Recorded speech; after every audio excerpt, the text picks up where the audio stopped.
On this episode of the Star Wars Time Show, Matt and Nick got a Bad Batch-sized present in the form of a new trailer and details for the show's premiere, so you know they'll spew some hot air over that content.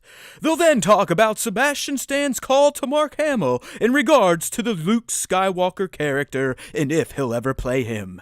If that's not enough, they'll riff on the official Kenobi cast list and some new Andor set leaks. Of course, they'll also honor the fans with Question of the Week responses, a battle bracket update, and this week's Top 5 Star Wars Fan Artist Features, which happens to be a +1. Punch it, Chewie!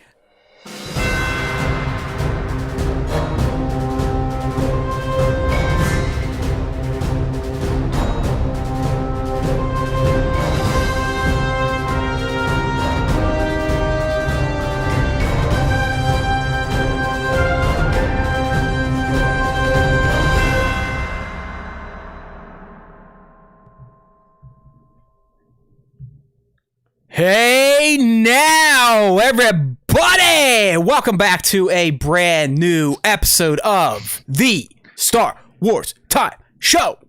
And no, I am not having a stroke. I'm just moving a little slow today. I don't know. I was talking to Nick earlier. I don't quite have the same amount of piss and vinegar in my veins that I usually have at this point in time during a week to get ready for the Star Wars Time Show. Just not really feeling it, Nick. I don't know what's going on. Maybe I woke up on the wrong side of the bed. Maybe it's the fact that we can't increase our audience to save our lives. But just was not really feeling up for the show today. Maybe it was the Bad Batch trailer caught me off guard. Yeah, that came out of nowhere. I mean, we're in a content lull too. You know, we've been outside of the Mando for a little bit. We don't have any Star Wars stuff until for another month, May the 4th for the Bad Batch drop. So we're in a bit of a Star Wars wasteland where it's that patch of highway where you go through where all you see is fucking desert or all you see is trees for like 20 miles. And it's just like, get me out of this. Some tumbleweeds come flipping across the street and we're just going, why are we here? What are we doing with our lives? But I don't know. I'm sure I'll pick it up. I know we have a lot of fun stuff to talk today. Thanks to that just kind of out of nowhere Bad Batch trailer 2 drop, which also let us know that Matt is in for a really, really long Star Wars day on May the 4th. Yeah, that's going to be a bitch. I mean, Nick, I'll tell you what, I love getting new Star Wars content just as much as the other Star Wars fanboys and girls out there. But for some reason, my Star Wars OCD in terms of I really feel the need to get my opinions out on something new Star Wars or my life will end, it kind of ruins a lot of this type of stuff. I know, right? It's like you in particular, because you do the video breakdown and stuff like that. I just did it today for the trailer. Like, there's no need to fucking break down that trailer. Yeah, we probably didn't need to do that. But yeah, I mean, when it comes to episodes and stuff, for the longtime listeners, that Matt does a full breakdown of each episode of Mandalorian or whatever show that we're doing. Like, that's going to be pretty hard. Here's the reason I do kind of still keep it up, even though even some of these breakdowns, like the trailer breakdowns don't do shit, but episode breakdowns do all right, a couple hundred, sometimes in the thousands. But the reason I'm going to keep doing it for Bad Batch is because it's one of the only ways that we draw a decent swath of new subscribers to YouTube. It seems anytime either the Mando's out there, Clone Wars, or hopefully on Bad Batch, if I start putting out my stupid breakdowns of these cartoons, of these live action Star Wars shows, we tend to pull in more subs on YouTube versus just doing our shitty weekly live stream of the Star Wars Time Show. So, I'll get into it. Kingdom of Weird, he's trying to stoke me by saying Boba Fett was a badass in the original trilogy. He's trying to get you fired up. That no longer works. I've gotten over the whole Boba hate. I am Neo Boba for life now. In fact, even in Swago, I've been playing the Jedi Master Luke event to try to get that asshole unlocked. And that's a whole other, it's not like a paywall thing. It's circle jerk shit, Nick. Yeah. You have to grind your ass off just to get the opportunity to play for a Galactic Legend character like JML. And then once you get there and you can actually participate in the event, you have to grind event currency to play them. And you're not guaranteed to win the damn event. I've already lost, I think, over 120 Galactic Legend currency with the fucking RNGesus shit that happens in that game.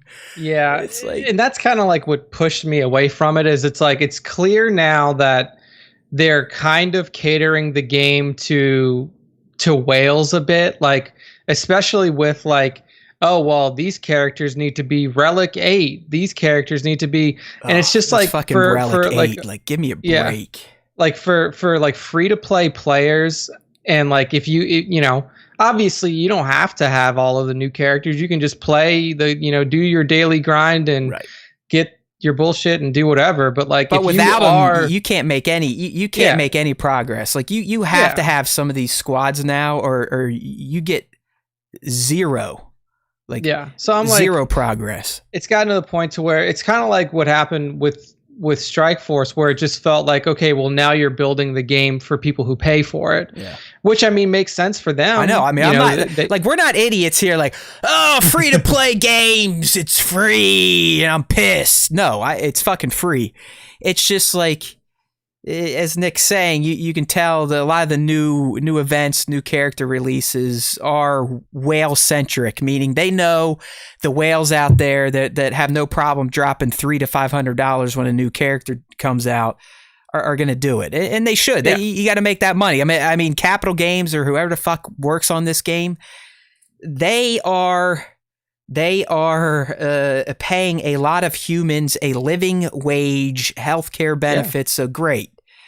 But if you can get the money, get it. Clearly they can. I know that we talked to a couple of the guys at the Capital Games Galaxy of Heroes booth last time we were at Celebration, which was 2018. That was 19. It was the Tross one. It was 2019. Oh yeah, it was 2019. Yep. It was middle of 2019. So like we talked to those guys and they're like, yeah, man, the game's doing great. We have all these things planned, and I think he told us that they have like almost 100 people working on the game now, which is incredible for a free to play mobile game.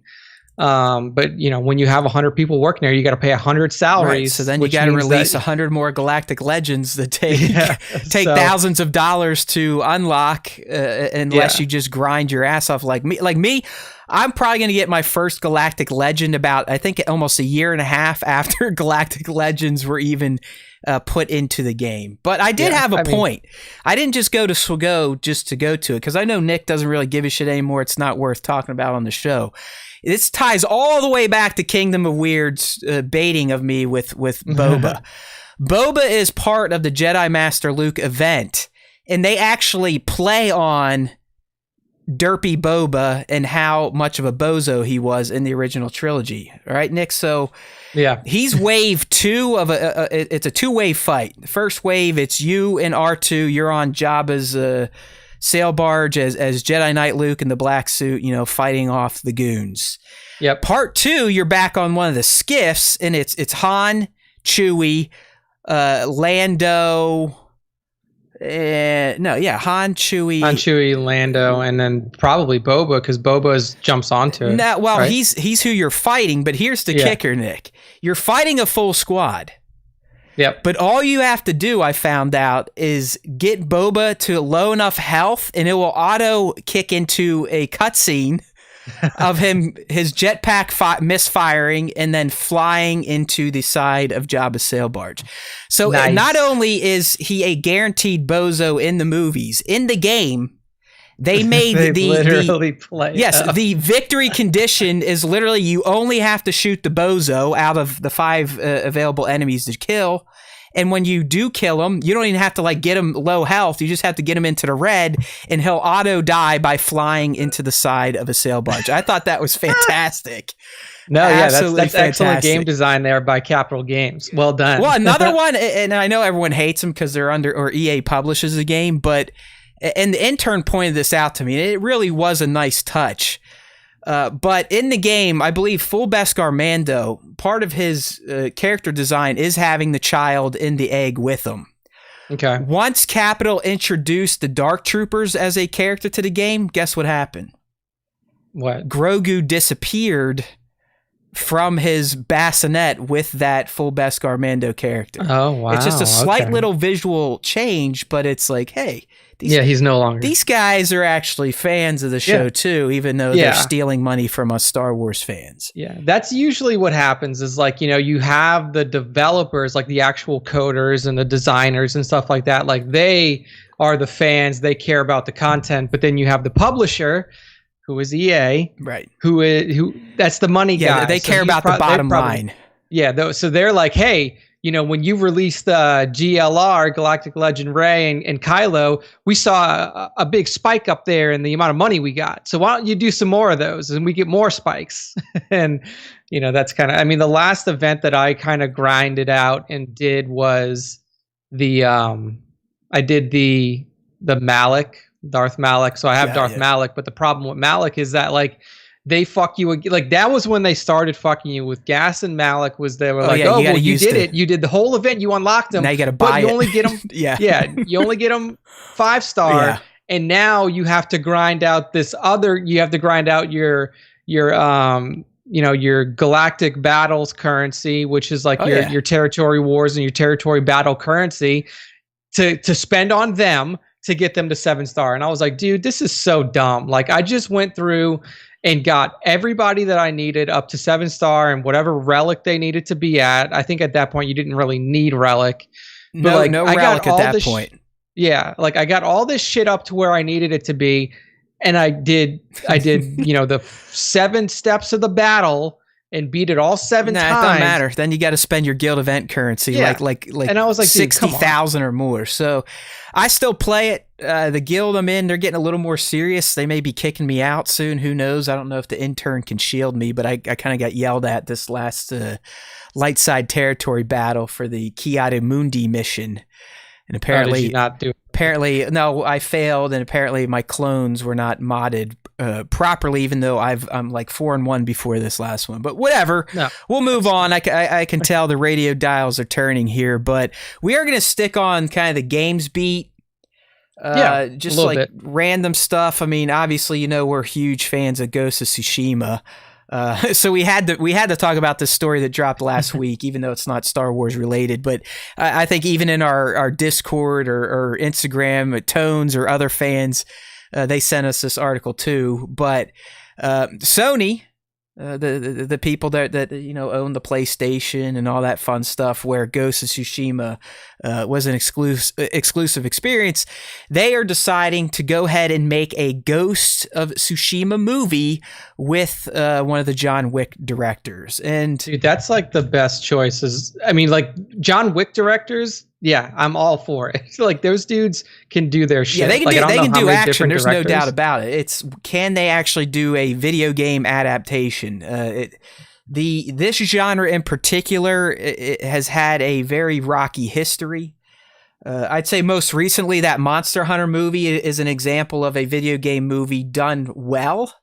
I haven't watched that one yet. It's not bad, dude. It's actually I've never even played the Monster Hunter games, but even without that, it's still a decent, just monster action type of movie.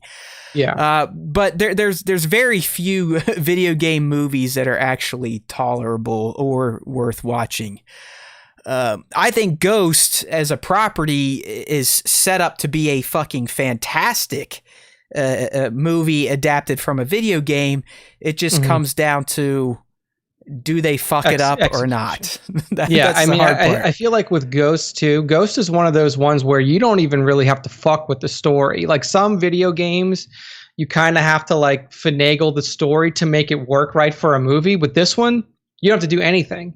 All you follow your main storyline. You may be able to throw in some of the side missions, like throw in the side mission with like his not his grandmother, but like his old nanny, his housekeeper, like that little short side mission. You could take the main story and some of the side missions, and that itself makes a fucking incredible movie. I think obviously you include Jin, you include the main Mongol or two.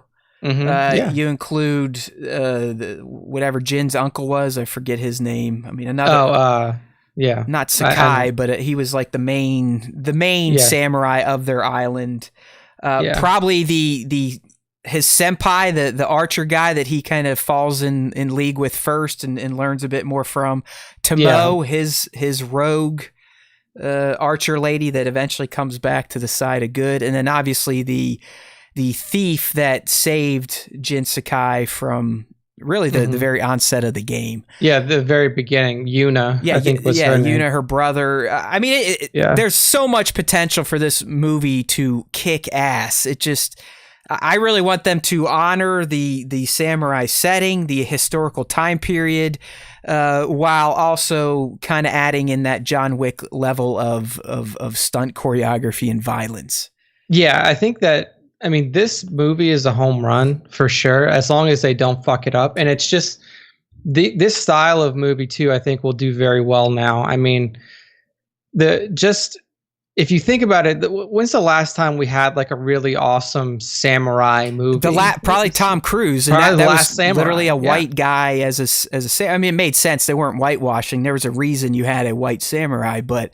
Yeah, I was gonna say, watch Sony cast a bunch of Scarlet. They'll cast Scarlet as the main female lead. I mean, this guy, there is an actor that is an actor. Like Jin Sakai was formed off of a real actor, so hopefully they just give it right to him. I don't know if he's had any huge roles. This will probably be the biggest role he's ever had. But they literally have the Jin Sakai guy is an actor. He is. He looks just like Jin. His name is Daisuke Tsuji. Yeah, no, I mean, that's what I mean. He is Jin Sakai. They literally used him. He did the voice. He did the mocap, everything. So yeah, no, dude, it's like, get this motherfucker in here. And he's already come out and said that, like, he is willing to do the live action. So I mean, honestly, Nick, I bet every cast member in there, every character was probably modeled after a real actor. So I think so now. I mean, like now, especially with mocap, they pretty much make it to where you're it's a damn near 1-to-1 translation these days. Yeah, albeit with the digital After Effects. I mean. Yeah, I mean there's some games and there's some software these days, especially like the deep fakes, where you can't fucking tell that it's CG or anything. I mean, not that Ghost was of that quality, but we are at that point where you can take an actor and completely digitize them and make them look alive. Yeah. So I don't know. I'm excited about this. I'm definitely going to be, a little cautious because it is a video game going to movies, but this should be a hard one to fuck up, in my opinion. Like that. Yeah. This is too easy. This is too easy to make a great movie that not just gamers are going to want to go see, but action flick type of people, and maybe some John Wick loyalists. So I was jazzed to see this. I just hope it's done correctly. Yeah, it's on a silver platter, and on the non-Star Wars video game thing, real quick, I started playing. You guys might see a pattern emerging here. Like Matt essentially plays a game, and then he's like, "Man, it's awesome! You got to do it! You got to do it! You got to do it!" 2.5 to 3 months later, then he does. I finally listened to him. Nick didn't listen when he was a little kid. He did not take direction too well or opinions of others. He's an extreme narcissist. He knows all. So I finally picked up Cyberpunk and started playing it, and I got to, because I had played it before. I played it for about 5 hours, and I just wasn't sucked in. And I finally got to the point in my game where I was like, dude, I'm just like, there's nothing that's really exciting me to play. Like I played the demo of of Outriders, and it was okay. Coming out this end of this week, by the way. Any of you that kind of got looped into Outriders, it drops April 1st, and I did confirm what Nick speculated a few casts ago. If you are Games Pass through Microsoft, it is a day one Games Pass game, which is fucking fantastic. You don't even have to pay for it. Free. Yep. So I was like, all right, well, let me go into Cyberpunk. Let me try to push through it, because I had never even gotten to the point to where you talked about, like, oh, you're playing and then all of a sudden, bang, this big event happens, and then you see the splash screen. Like I hadn't even gotten there. I was like, all right, well, I'll just play it to that point and see if I get pulled in. And I did. I played it and I did. It sucked me in. And what was interesting was that yesterday they dropped a 40 gig patch for the game that essentially fixed almost 500 bugs that were confirmed. Friends, I'm telling you right now, if any of you Star Wars fans are listening to, or you're still listening, even though we haven't said anything Star Wars yet, if you have played Cyberpunk, you need to go look up patch 1.2, I believe is what it is. Yeah. Nick's not fucking kidding. I mean, you can scroll like this, and the post goes for days. If you're on the live stream, you see me doing my flick. I mean, you can go scroll, and you're still not going to be at the bottom of all the shit they had to fix. And this still isn't like a final patch. Like they still owe people like me, and the reason why I haven't finished the next gen patch. Yeah, dude, this is just to get the game working. Yeah, this is literally so like.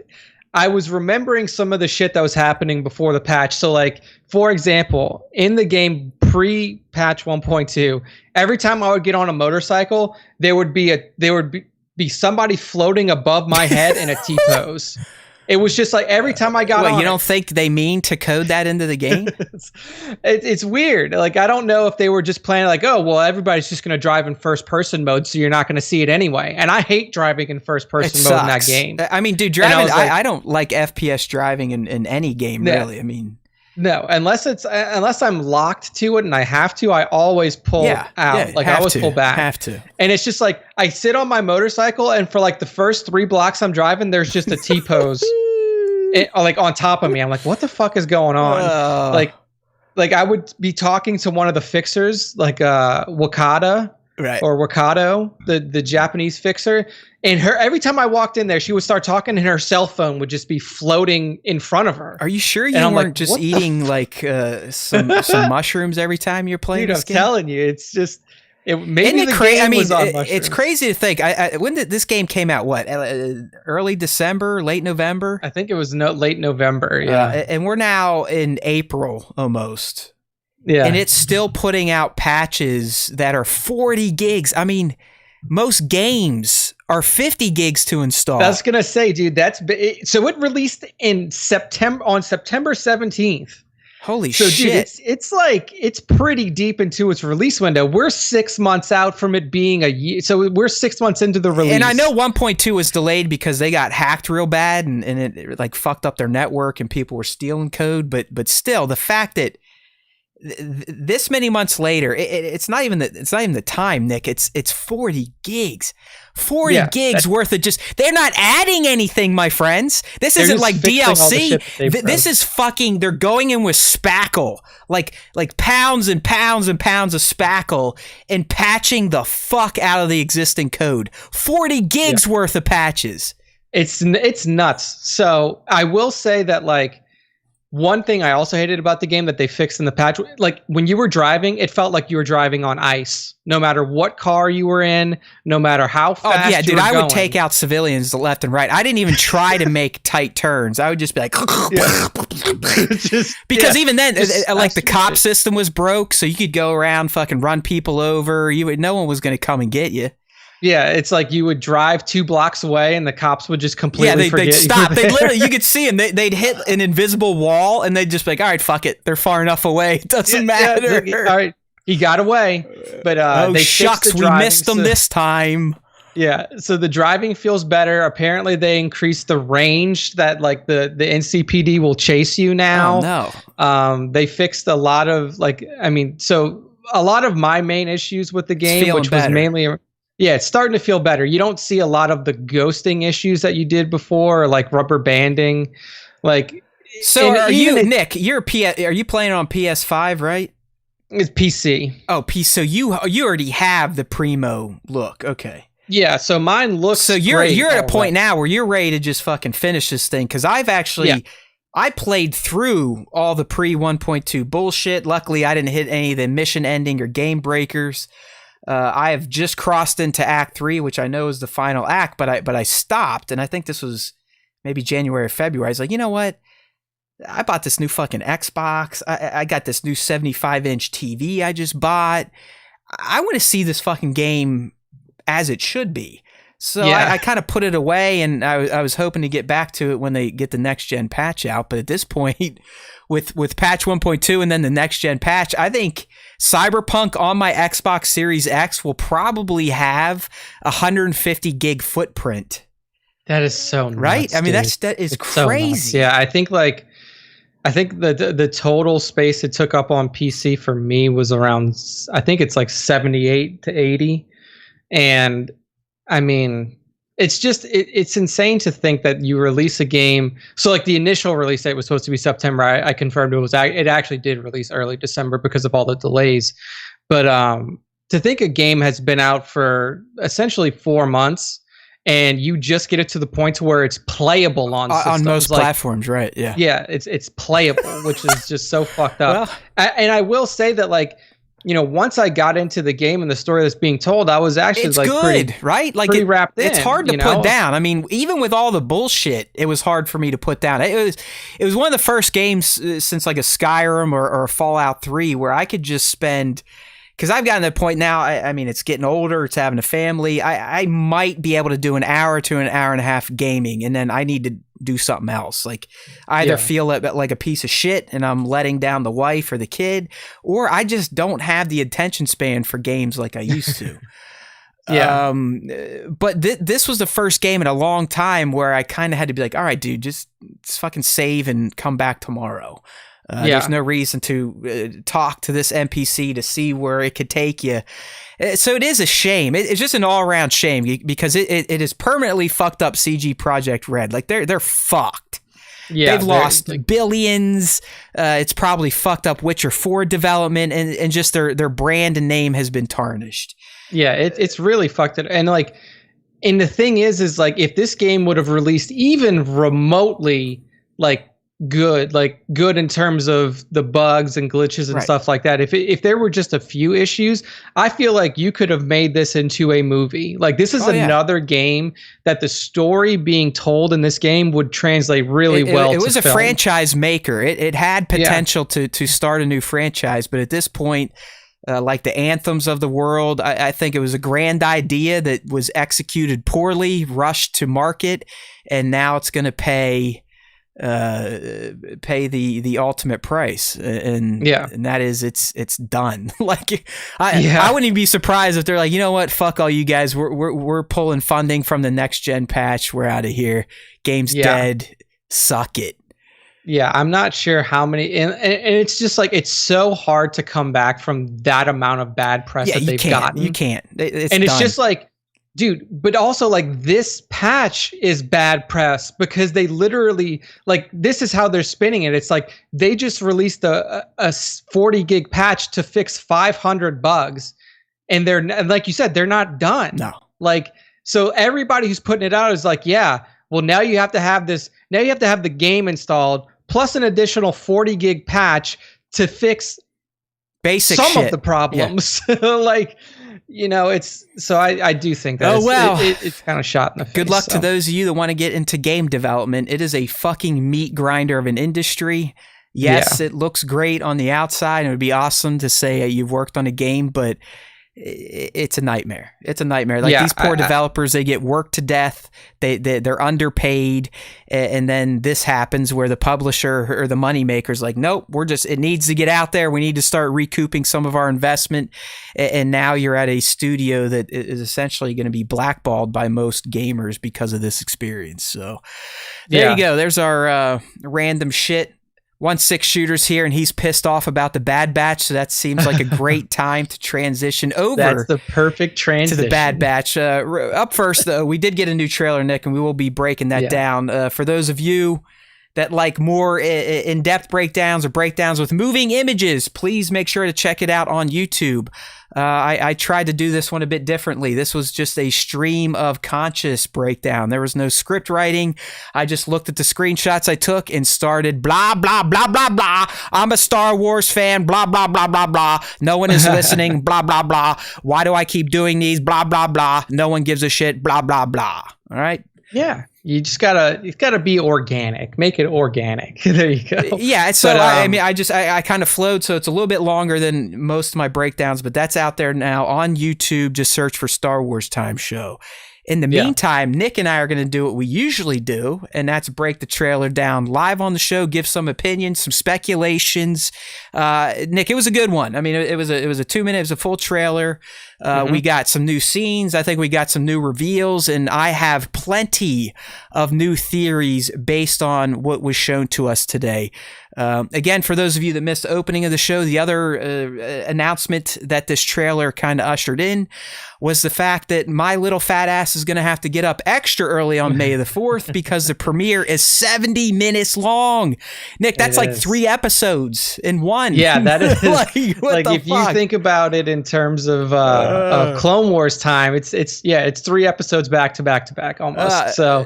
But hey, that's great. I mean, I think it's what we saw in this trailer. I think that's covering most of what we're going to get in the premiere. I Matt zeroed it. No, Matt zeroing would have been putting clickbait where my post or my video title would have been Kathleen Kennedy kills Crosshair, not seen in trailer in multiple scenes. Shit like that. So, but anyways, we did get the poster and that announcement. 70-minute premiere on the 4th, and then you're going to get episode 2 3 days later on the 7th, with the typical Disney Plus cadence resuming after that of Friday releases.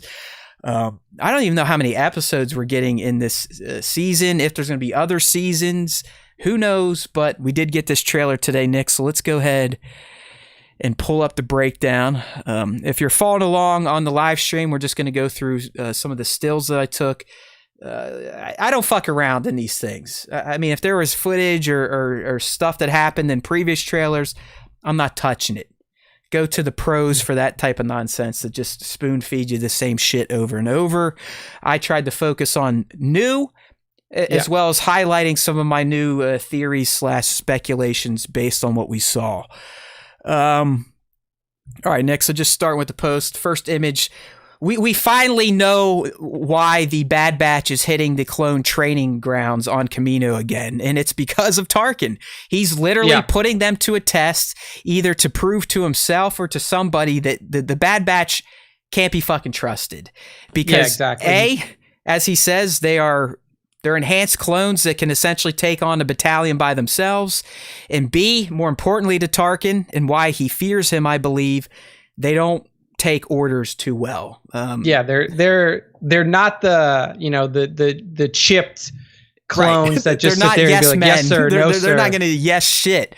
So I think that was nice, and it's led me to believe that Tarkin really is going to be kind of one of the main, if not the main, antagonists for the Bad Batch. I mean, it seems right off the bat. Where before I was saying maybe he gives them a mission. No way. He's gonna provide them some missions because they need to get the fuck away from him. And it seems this all starts on Kamino, where he tests them. He proves to himself that yes, they are badasses, and yes, they cannot be trusted. So they ultimately, and then he puts a hit out on them. He's going to be like, they need taken out, which we even see on this trailer. They learn on Kamino that they need to get the fuck out of there because some shit's going down. But we also got, looks like Tarkin, he's already in his Imperial garb. He's hanging out with Lama Su, the head of the cloning facility there on Kamino. Just some of the other scenes, it just, that battle arena just reminded us all of these aren't just regular clones. They're not even your named clones. Like, these guys are essentially superheroes. Yeah. This is the named clones like turn to 11. Exactly. These guys have, named clones had a bit of their own personality, but they were still kind of, regimented, follow the rules, right. You're a soldier. These guys are literally like, like the Expendables kind of. If you ever seen that movie with Stallone? It's like people gave them hits of Infinity Stones in their tanks. I mean, each one has a superpower of sorts that a standard clone would not have that increased efficiency. Like Wrecker, he's easy. I mean, he's like a Hulk. Hunter, I mean, he's got the quick twitch skills, the thinking, the strategizing. Crosshair, obviously. with the shooting. Tech with the mind. Echo, he's kind of mind and his cyber body. These guys would be perfectly set up for like an RPG game where you're like, oh yeah, I want to play as the tank or I want to play as the sniper. You know, they're the commandos on steroids, on Star Wars steroids, if you will. So some good scenes in there, just showing them kick ass, and at the end, I mean, basically Wrecker to Tarkin's like, give me more, motherfucker. That was nothing. I ain't no pussy.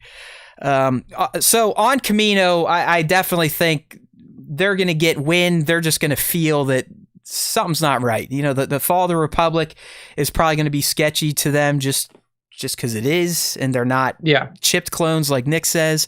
But I just think they're going to sense it in the air on Kamino that shit's gone sideways, and they're not necessarily a part of the plan because of their special case, because they are different. I think, like, you know, I don't know how they're going to hear about the fall of the Jedi, but that's going to be big, probably a big kind of heads up, like shit's not the way it's supposed to be. I think when they learned from the program clones, like, oh, the Jedi, they were the bad guys, they're going to be like, what? Like, what are you guys smoking? Explain this to me. You guys are on and fucking drugs. We have to see too, because if we get like some pre-Order 66 stuff in here, like it seems like the beginning may just be right after Order 66, because we already see Tarkin in his like Imperial garb. Exactly. Now he's there's actually the same stuff. There's a scene in this trailer that leads me to believe we're either going to get a flashback or it's going to be the first scene of the show right when 66 happens, and then Clone Force 99 heads to Kamino. So I think you're spot on with that. At some point in time, Hunter is going to be off by himself. I'm not real sure what planet this is. I know some people out there on the internet, they said they saw some Seleucami, some Ord Mandrell. Either way, Hunter is going to get mixed up in a speeder bike chase that is going to be with him and Fennec and this mystery kid, but more on that once we get towards that part of the trailer. Here's the scene I think Nick was talking about, and it's definitely a battle scene, a Clone Wars battle scene. And Nick, I think you're right. I think this might be right, you know, credits introduce the show. We go right to Bad Batch's final battle in the Clone Wars. They get the news that the Clone Wars is over and to report back to Kamino. Otherwise, this is a flashback because they're fighting alongside standard clones, chip clones, and everything seems still on the up and up. Yeah. Here it is. This is the big mystery to me. We got introduced to this kid, and if you're someone like me, you take this fake stuff seriously, so you go do a little research after you see it instead of just kind of completely pulling shit out of your rectum. But I do a lot of shit pulling too. But here's some of my thoughts on this kid, and they are varied and they are wild in some cases. The kid to me is a clone. All right, I believe it is a clone of the Django template. And I'm kind of leaning towards what I've been seeing out there on the Reddits, that this may be a female version of the Django clone template, which could easily be done for you morons out there. I mean, first off, this isn't real, right? Science fiction. Cloning's not real, but in cloning, I think you could very easily toggle the X and Y chromosome if you wanted to. Yeah, I mean, if you remember from Jurassic Park, just go back, watch the first Jurassic Park. They made all the dinosaurs female. All you have to do is deny them the right protein at the right stage of development, and then bing, there you go. It's a girl. So it's proven in movies. There you go. Thank you. So I don't know. I cannot say that this is a female or a male 100% one way or the other. Not that it really matters. I just the headdress is a little feminine to me. The voice is high, but we all know young boys also have high voices. And the accent is very New Zealand-ish, which would fall in line with Tamara's accent. Exactly. So for some reason, this clone, maybe like Boba, didn't get the age shit, like the increased age. Maybe it was changed to a girl, but either way, this clone is hanging out on Kamino for a reason, and it's more than just to become a clone trooper, right? We know that. Yeah, it's going to be interesting to see where they go with this, because if it is like a female version of the Fett clone, is this something that was commissioned by was this commissioned by the new Imperial leadership? right. Like, hey, start making female clones, or is this like you said? Could it be a special request? Could somebody have requested a daughter of sorts or some shit like that? I mean, dude, maybe Tanwi and Lama Su, they wanted it as a gift, like payment. Like, no, we want to keep one of the clones. Who knows? That's when I saw this character. I was like, whoa, Bad Batch is definitely gonna explore some different shit than I expected. I mean, I thought it would all be clone focused. Their survival, maybe the Grogu reveal, maybe some Rex, which now is guaranteed. We told you here first on the SWTS, Rex would be in the show. He's already in the trailers, for Christ's sake. We're so damn good. But it's this kid that's really got me thinking, like, this is the mystery to me. I think this kid could end up being the main crux of the Bad Batch. It seems like, I don't know how many pieces of episodes that we got in this trailer. There's definitely multiple. Usually what Disney likes to do is like they'll show you trailers and really you're only getting like the first 2-3 episodes maybe is with these shows. So maybe it's an early season arc that this kid is I think this with trailer is the 70-minute premiere. I think you think it's just I think most of it is set in that 70 minutes. I do, because you notice we didn't see the Shadow Trooper anywhere in this trailer. Like it seemed to stick to early events to me. But this kid definitely was the one where I was like, this is going to make things very curious, as Obi-Wan Kenobi would say. But the kid definitely, falls in line with the Bad Batch, as we'll see throughout the trailer. But see that, like, even him, or he or she, as a character, has a little bit of progression, because at one point you see the kid using a bow. Right, it's fighting with them. So like the headdress is off, like whatever that was on his head is gone in that shot. Like. So it knows all about the clones. It knows all about Clone Force 99. So, I mean, I'm sorry I keep calling it. I guess it is a clone. We could technically say that, but this is the one I've said 1,000 times. But when this character popped up, I was like, this is intriguing now. Like, I was intrigued before, but now it's like, okay, now that they might be getting into some mystical shit, or actually setting up a character that we're going to see John and Dave bring back into the fold via Book of Boba or the live action series. I do not think this kid is just for fun. I think this kid is going to have a profound impact on the Bad Batch series, and could also send ripples up into the live action space. Yeah. I mean, dude, if this is post, we're talking post Order 66, experimentation. Like, we have to think about this kid. This kid could potentially be like a host for experimentation with Force imbuing already. Right. Like, we know that Palpatine was interested in that. We know that one of Palpatine's main focuses, post ROTJ, was like, we need to figure out how to imbue people. Of course, with Force abilities. We've seen it now in the Mandalorian. Like that's fucking It's been canonized by Tross and by the Mando itself. I mean, he had a lab on Navarro to test shit out, and you have to say that there was probably some Snoke-like clone bodies in those tanks.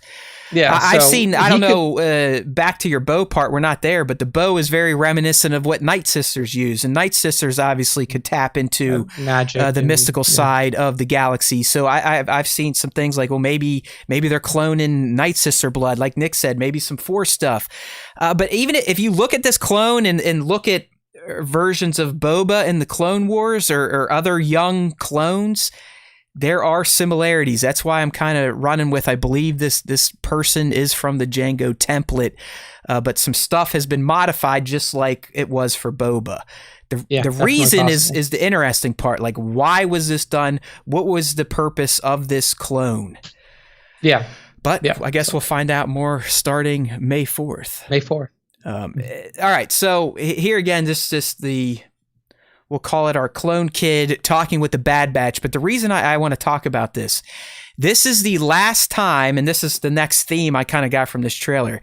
This is the last time you see Crosshair with the Bad Batch in the whole trailer. I'm starting to think, And I'm not completely letting go of my Commander Cody speculation on the hit squad, the trooper squad that obviously Tarkin is going to commission to go after the Bad Batch. At first, I was saying their leader is probably going to be Commander Cody. I don't know, man. Just the way this trailer is edited, and if you really pay attention to some of the scenes where they're leaving Kamino, I have a feeling Crosshair is going to turn. Yeah. I really do. Case in point, as we'll get down deeper into the trailer, but he's literally nowhere to be seen. And yes, you can make the argument, well, maybe he was off camera, maybe they edited a certain way, but it's like every scene where the Bad Batch is together, they're all fucking huddled together. It's like Crosshair would have to be such a loner, which we know he is, but he'd have to be such a loner or so smelly that he is like multiple frames over in every scene of the Bad Batch. But I don't think that's the case. So here we see Hunter fighting a clone. So obviously something's gone down. This is the impetus to get the fuck out of Dodge, to leave Kamino.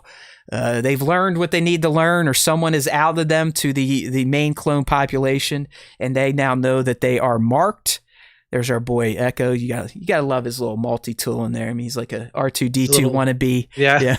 Land. Here we go. A shot of Tarkin. So again, just reinforces to me that Tarkin's going to be the main bad guy. I wouldn't be surprised if you got a flash of Vader and some Palpatine. We know we're going to get Palpatine, at least his Empire Day speech. But I think Tarkin will fill the role of one of the main antagonists, the main force behind sending other forces to take out the Bad Batch, as he expresses in the trailer, like, go fucking kill these guys.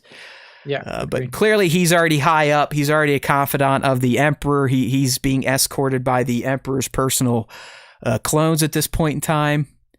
And he definitely has a hard-on, as I said in the trailer, for the Bad Batch. And for good reason. He knows that, 4 or 5 of them, with their abilities to plan and just their powers, they could definitely put a dent into Empire's grand plans. Yeah. All right, Fennec at this point clearly is going to be tasked with chasing the Bad Batch. We would assume it's Tarkin because we know through the Mando that she was an Imperial assassin. Yep.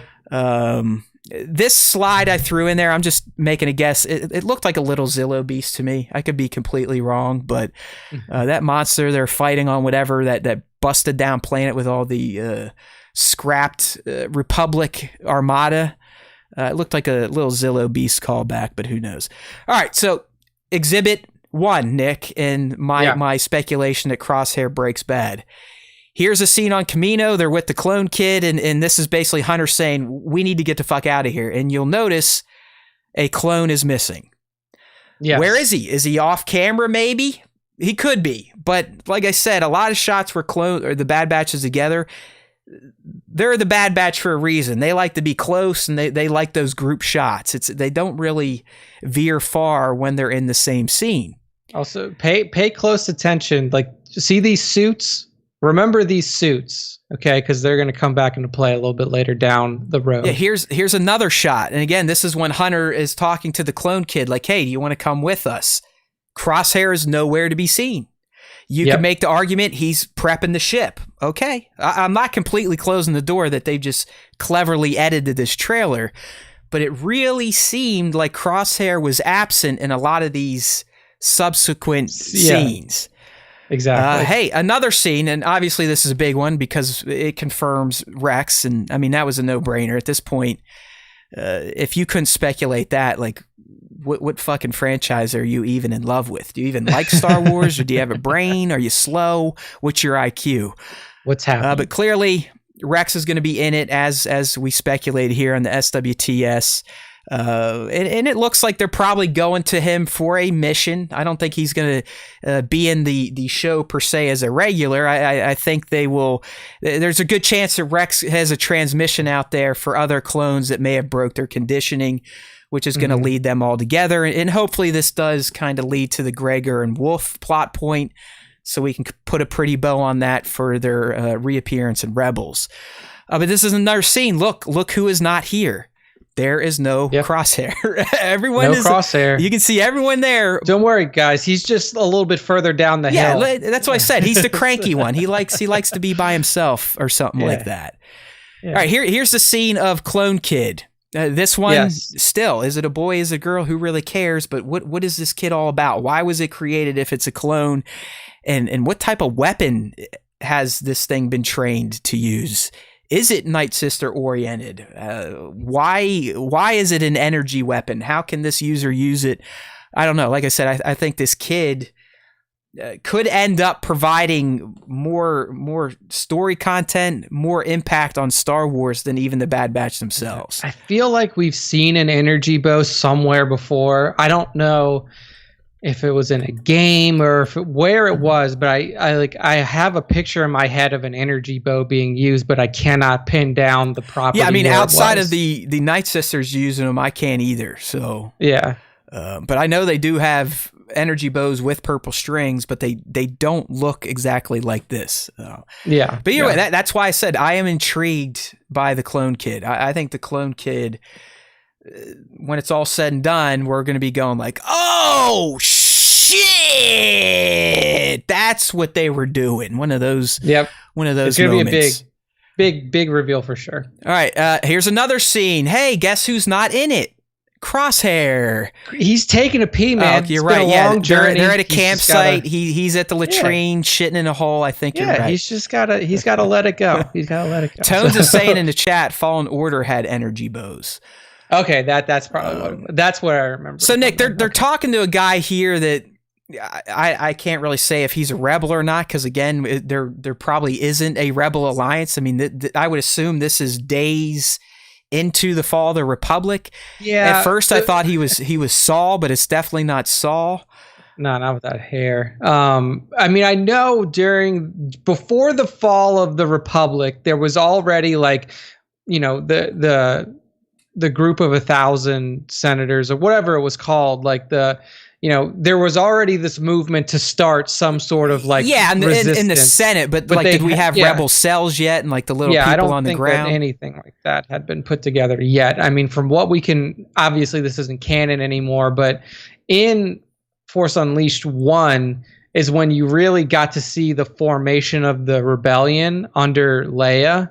Like the official formation of the rebellion. At that time, they had like, you know, disparate cells and stuff like that, but that's not canon anymore. So it is interesting to see what will happen here if we do get to see some sort of rebellion formation in an official capacity through Bad Batch. Yes, but this guy, he's got some like that chest plate is definitely clone. You know, like I don't know if he repainted it or whatever, but. Hey, maybe like is he cut? Is he the clone that from the Clone Wars that got away and just kind of lived on a village by himself?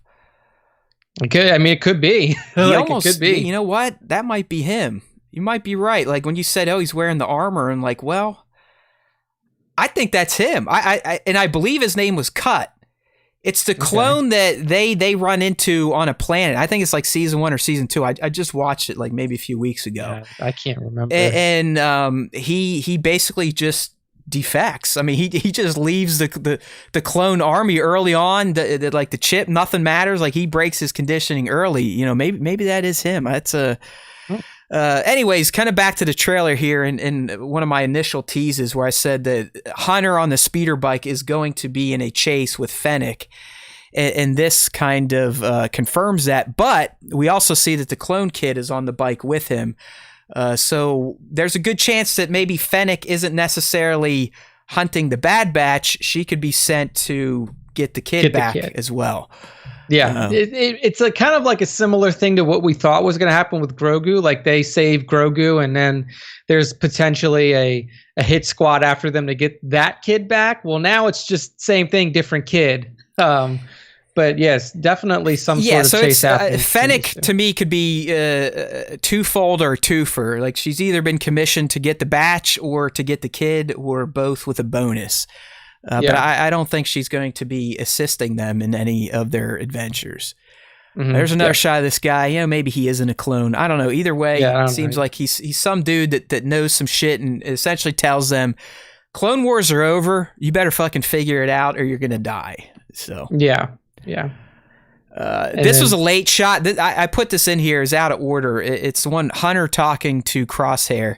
Yeah, this is the moment where he's like, "What are you doing?" Yeah, in my opinion, me too. He's like, "Yeah, me too." Because the expression on Hunter's face and the dialogue they use kind of, and this is kind of what got me thinking. Like, well, okay, well, hey, look, there's no Crosshair here, no Crosshair in that scene, no Crosshair there, huh?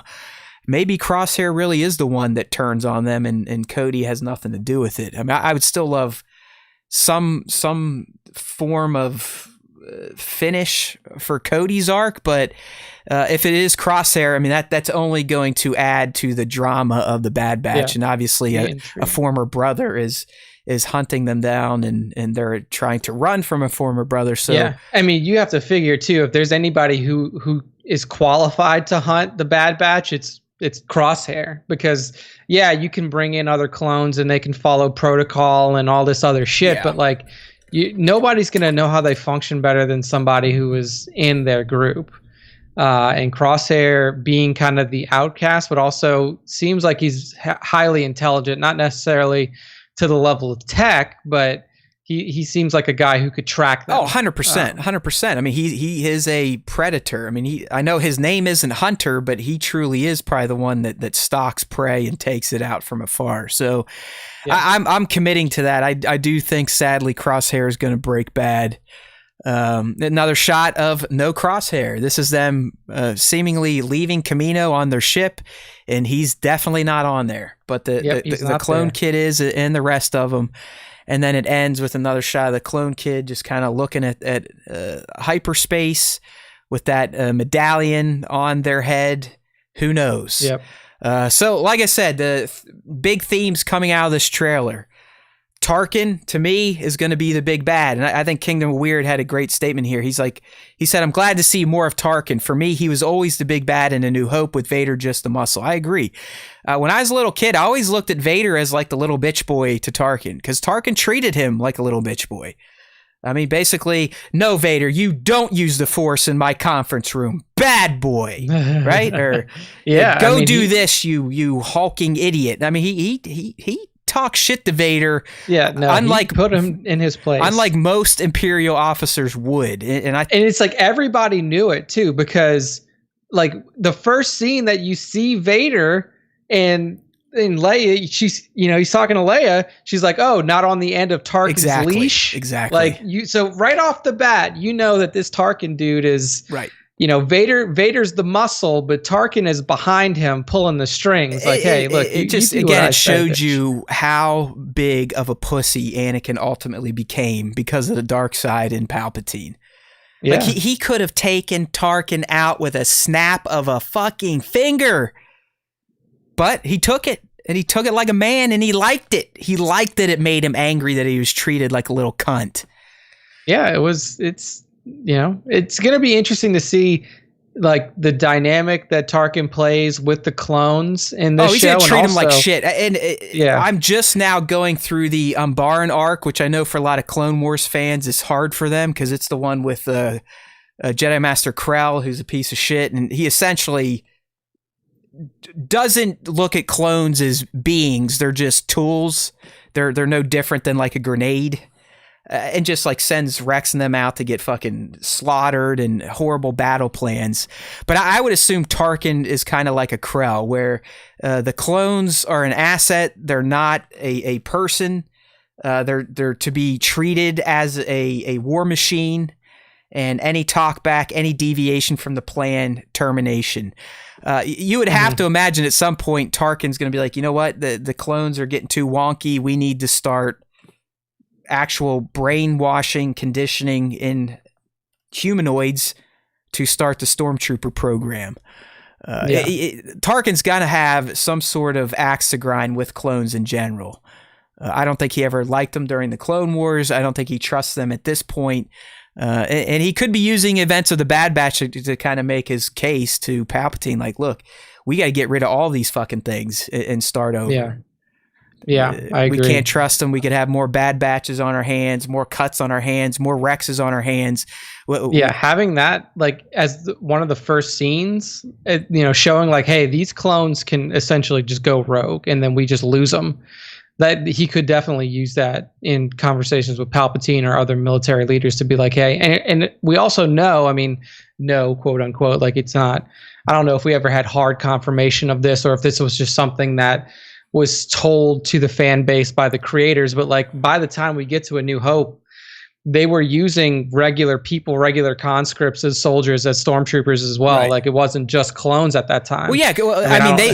Look at, they would all been fat and old like Rex, Gregor, and Wolf. I mean, it was maybe not even so much the mental aspect. They were just breaking down. They were no longer the machines of war that they were bred for in the Clone Wars. Yeah. But hey, like I said, 3 themes. Tarkin's big bad. Crosshair is Breaking Bad. And the clone kid is probably some amalgamation of the Django template with some tinkering, and is going to have a major impact on the Bad Batch narrative. Yeah. If anybody hears some banging in the background on my side, it's because I have a guy over doing some repair work on the exterior of my house. Say like your toilet fell through the roof or something. No, we have we're right at the end of our home warranty, and that means we get to have all of the little issues that we found during our first year. Yeah, you gotta cash in on that fine print, because after that, you could be looking at me where we may have a leaky pipe in the kitchen that might require the whole kitchen to be torn to pieces. Oh. Yay! Oh, no. Home ownership is awesome. We're getting all the freebies that we can right now. So sorry if that affects people on the live stream. Hopefully on the audio only podcast version that can be scrubbed out, but we will see. Yeah, I'm engaged with Kingdom of Weird right now. He's going down a path I'm liking, where he's saying he even likes Tarkin over Thrawn, and I'm with him. I do feel like Thrawn was created as a replacement for Tarkin. I think Tarkin was an even bigger hard ass than Thrawn could ever dream to be. I think that like he was Thrawn was definitely modeled off of him, because you could tell even in the limited amount of time they even look the same Tarkin, for Christ's sake. Movies. They got the big foreheads, you know. yeah, true. But cerebral, very cerebral, not as much. And with Thrawn, they added a level of physicality. Well, you know what, Nick? I was going to bring that up. I'm glad you did. In the comics, especially the main Star Wars run I'm just going through, when you're dealing with Commander Zara, they show flashbacks of Tarkin, kind of. I think young Tarkin, not yet, but like his warrior ways. Basically, like he takes these people to his family's hunting planet. Like he's got like a whole planet just for hunting, and these beasts will kill you if you don't know what you're doing. But I would put it out there. I think Tarkin. I mean, he looked a little frail there. You know, Peter Cushing was an old man in A New Hope, but I would say a boxing match between Thrawn and Tarkin would actually be a pretty evenly fought match. Yeah, in their prime. I agree. I think that Thrawn was essentially brought in to canon and obviously novel form to give you that style of imperial leadership that you had in Tarkin. Right. It's like a leader that Palpatine respects. Yeah. And that Vader is somewhat scared to just kill. Because, by the time we get to Empire Strikes Back and Tarkin's gone, he's wiping out admirals and captains like it's nobody's business, right? I mean, once Vader knows Big Boy Tarkin's off the map, he's like, all right, I can be me. I can do me. Now that Tarkin's out of here, Will Huff's dead, I can just do what I want to do. And hey, you don't like what I'm saying? You come out of hyperspace too soon, guess what? You're dead! Yeah. Oh man, no, I'm looking forward to it. I'm a big fan of what's happening here with Bad Batch. I think the Bad Batch is going to be fucking fantastic. It's going to be a nice cherry on top for the Clone Wars, which we all know and love and know is excellent. But I think it's going to be a fantastic kind of culmination of those stories that really kicks off a new era of fresh timeline content. Until Andor comes out, hell, even Kenobi's 10 years after Order 66. We really have nothing outside of maybe Fallen Order. Some of it takes place a year or two after Order 66. But in terms of immediate, this is it. Like we're approaching brand new Star Wars narrative territory. Yeah, I mean, this is essentially picking up right where it left off. I mean, you're talking the Clone Wars gave you right up until Order 66 with the last episode, and then like the immediate aftermath only with that one group of clones. But this is going to really take you from that point to, maybe give you a bit of a broader picture of the immediate aftermath. I do. I think we'll, like Nick said, we'll get some broad strokes just setting up what life in the galaxy was like at this point in time, how chaotic it probably was. But I think there will be definite tentpole moments, like stakes in the ground that'll be poignant to either pay off on stuff we already know or to set up stuff that will be paid off in future Star Wars programs. Yeah. Good stuff. Wasn't really looking to do a trailer breakdown this morning and then on the show, but hey, sometimes you got to take what you can get when there is nothing happening in the Star Wars universe. But that was good stuff. Bad Batch, May 4th, 70-minute premiere. It's on Star Wars Day. It's a show day for us, so May 4th is going to be a long one. I even think we're going to have a guest that day. I think SW Props is coming on.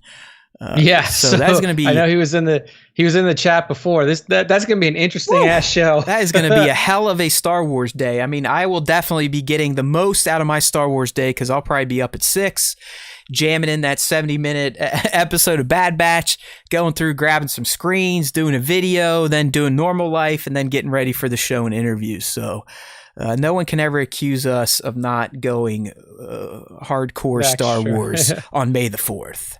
And may it be with 10 you. miles for Matt. But yeah, that brings us outside of our Bad Batch breakdown and into some more like semi-TV news. We have some some for sure TV news, but this next piece is actually just a kind of a callback, a fun little conversation that Sebastian Stan had on GMA. And of course, whenever you are in on GMA, you're in the Disneyverse, which he is with Falcon and Winter Soldier, and also through rumors and fan castings, you get to talk about Star Wars a little bit. So during his conversation with the people on GMA, he was asked like, hey, there's a lot of fans out there that are essentially casting you as young Luke Skywalker. Right. I mean, outside of Rosario for Ahsoka, I don't think there's been a more prominent fan casting than Sebastian Stan as young Luke. Yeah, and it literally all came from, and if you're looking on the live stream or if you're listening on the podcast, the featured image for this article on StarWarsTime.net is literally like the first Photoshop that like came out that was like, hey, Mark Hamill, it's uncanny. Young Mark Hamill and Sebastian Stan are clones. It is uncanny. Like the resemblance is it's like they're different generation doppelgangers. Exactly. So during the GMA thing, they asked him, they're like, would you be down to do this?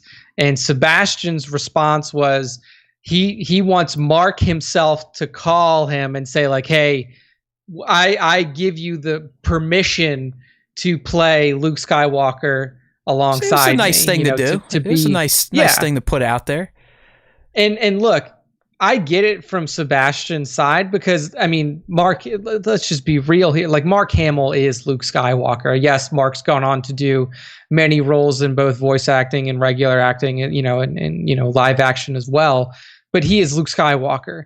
And it would be difficult for anybody to say like, hey, I mean, like, I'm sure for Alden, it was like, what do you mean you want me to be Han Solo? It was difficult for me to even think that they would use a CG Luke Skywalker. And they did that. Just, I mean, that's how, like, he is a sacred cow, even more so than Han Solo, in my opinion. These three, like the big three from the original trilogy, it's like, what do you mean somebody else could play them? Or what do you mean you're going to do CG? Like, obviously for Carrie, it's a different story. But, and we know with Alden, he essentially had the pat on the shoulder from Han and not from Han, from Harrison. And he was like, hey, maybe Nick is not, Nick can't separate fantasy from real life anymore. I can't. It's just all the same. But like he got the thumbs up, the okay. Even Harrison was on set at some points during the filming of Solo, so like he had the official thumbs up from the man himself. And that's kind of what Sebastian's asking for here. Is that, if Mark Hamill says that I can do it, then I'll do it. 16 is asking. I thought this is all. I mean, the whole Stan as young Luke has been going on for a couple years. I think he has responded on Twitter before, but this was just last week. He's doing rounds for Falcon and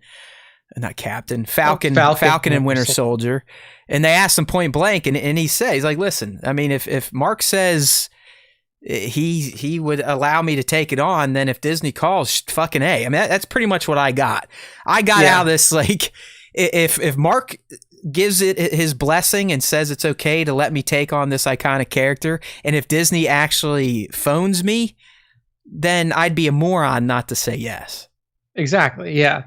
And yesterday, 21 hours ago, Mark put out another response on Twitter. He says, somebody from, it was a THR writer put out something that says, Sebastian Stan says Mark Hamill himself would have to be involved if he ever took over Luke Skywalker mantle. And then Mark responds saying, this assumes I have any casting decisions at Lucasfilm when in fact I don't. And we know that like Mark's not going to sit there. If Disney wants this to happen, Lucasfilm wants this to happen, and on Sebastian's side, he wants sign off from Mark. Like, Mark's not going to sit there and say like, nope, I'm the only Luke Skywalker. Sorry. Like Mark is of course going to be. Well, it's like Mark is saying himself. Even if he felt that way, it's not like he could stop anyone from doing it. I mean, he doesn't own Luke Skywalker. He just plays him. But also, like, if it was a situation where like they call Sebastian, like, Lucasfilm says, all right, hey, we're ready to move on this new, kind of post ROTJ Luke Skywalker stuff, and you're the guy, I feel like Sebastian would be like, okay, I appreciate it, but I need Mark to tell me it's okay. All right, well then. And if Mark said no, then he would be like, sorry, I'm I honestly think Sebastian would say no. Like, I really think I think some of this was just fucking around and like, come on, GMA, I want to get the fuck off this interview. But I ultimately think that he has enough respect for a fellow actor that if the actor really was like, I fucking hate you, that he'd be like, all right, fine. Yeah, it's like, no, I'm not. I don't know. I mean, would you take like a Ray Park with this character where Sebastian plays Luke, but Mark still voices him? I mean, it might be difficult to do that, but I think it'd be nearly impossible because you can't really hide behind face makeup and whatnot to show emotions. Yeah, and then also like we assume that if there was the level of involvement of Maul that would have been in the follow-ups to Solo was probably low enough to where like you didn't have to worry about like every fucking scene you're in is going to be like, all right, well, we got to do this dance now to where, Rey's doing the body and the mouth movements, and then you got Sam on the side doing the ADR. If he was going to be a prominent role where he's in, say 75% of the scenes that you're in, then it would be difficult to do that. I think at that point they would just be like, hey man, you're just like they did with Alden, like you are just Luke Skywalker. Just do it. Yeah, I mean, I'm kind of with 1/6, and it is a very sacred cow type of character, and even if Stan took it, people would still be pissed off. I mean, that's just Star Wars fandom. They get angry at anything. It's impossible. Like if you want to use Luke Skywalker as a character in any sort of form, I feel like the only way that a majority of fans would be happy is to do it like you did again, like do it like you did in Mando, right, where it is kind of like a CG face with Mark's voice, and then that way you can say like, hey, it's still Mark doing it. It's just obviously Mark's in his late 60s, early 70s. Like he can't do. So what would you do as Star Wars fan Nick? What would be your preference? Let's just say we are getting some sort of Luke Skywalker series set. Dude, Mando timeline. What do you want? I would be down with Sebastian doing it. I think that if we want these characters to persist into eternity, which it seems like a lot of people want, that's a good point. Then like you're gonna have to get to a position to where like other people start to play them. And we already have that now with young Han. Alden's there. You can say what you want about his performance or how you felt like he did as Han. I thought it was a serviceable job. I didn't think he did a bad job at all. I was not pulled out of the movie because I was like, yeah, you're right. Like when I watch that, I see him as Han Solo, not Alden. Yeah. So like, if these are characters that you want to keep, then you need to be able to pull yourself away from the person who played them 40 years ago. And for me, if Sebastian's willing to do it, then I'm more than willing to have him take over that mantle. I mean, like we've said before, you commie bastard. That's the wrong answer, Nick. Wrong. I'm sorry. You throw me into the Star Wars gulags, put me away. But hold on, 1-6 talking shit. He's rolling his eyes at. He does not think Solo worked well. I think that. I mean, that's fine. It didn't work well with the money, but I think most fans that got over themselves and their hate of TLJ, once they watch it, they're like, oh yeah, we're fucking idiots. No, we should have went and saw this. And like obviously there are people that are going to like and dislike every Star Wars property. I liked Solo. I know that a lot of my friends liked it too, but I also know that people didn't like it, and that's totally fine. All right, so I'll give you the right answer on Sebastian Stan. You keep slightly wonky looking CG Mark Hamill as long as possible. you do it. I don't think so, man. I think that because then you're going to get to a point. It's like, okay, well, Mark died, and look, it's something that every Star Wars fan does not want to hear, but I mean, it's going to happen eventually. Like Mark's 69. He's going to be 70 this year. At this point in time, it's as some of the people in the chat are saying, either go animation if that's the case, or we keep Luke Skywalker to bed. I'm still someone that said you never had to break Luke out of the fucking toy chest. Yeah, but now that Pandora's box is open, it's open now. It's open now. And if you want to use those characters in live action form, you have to be prepared as a fan base to say like, hey, yeah, new people need to be there now. And I'm okay with it. Like, I could care less either way. I personally don't think we need any more standalone Luke Skywalker stuff. I think if you sprinkle him in like you did with the Mando, and maybe he pops up across the suite of shows that Favreau and Filoni are working on for quick hits, video calls, check-ins with Grogu, zoom in with Grogu and Luke. You could like the Rangers check in on that. Okay, fine. I don't think we don't need Luke stuff. I mean, let's keep expanding the world that Favreau and Filoni are creating. I agree, but you saw what happened with fans when we tried to expand past the originals and the sequels. Everybody got all butthurt and all of this shit. Bunch of assholes. Like, you can see that there is still a desire for these characters to be here with the fan base. Oh, there is. So I guess I would take as much Mark as we can get before he dies, and then animate it if you have to go hardcore into more Luke Skywalker stories. And here's why I'm okay with Sebastian, is because I know that Sebastian is a good actor. And I know that he can play the type of role, the type of Luke Skywalker that you would get post ROTJ. So if you can do it, and you have a guy that is almost a literal facsimile of young Mark Hamill, then why not? That's what I'm saying. You pulled off where Stan is everything but the voice. I think that's the best you could do at this point in time. Like if you make that seamless to where the dubbing is fucking perfect, emotions, everything, I think that's the best you could do with a live action Luke at this point in time, which is also would be slightly sacrilegious, but I don't think Hamill gives a fuck. It's another paycheck. He's an expert voice actor anyways. So to me, I would kind of take a hybrid of them both. But I'm also of the the school of thought that let's leave the big three alone. Use them sparingly, because if you get too much of them, then you allow people to start to get angry and hateful again. As people are going to get angry, like here's what we need to realize about Star Wars fandom now.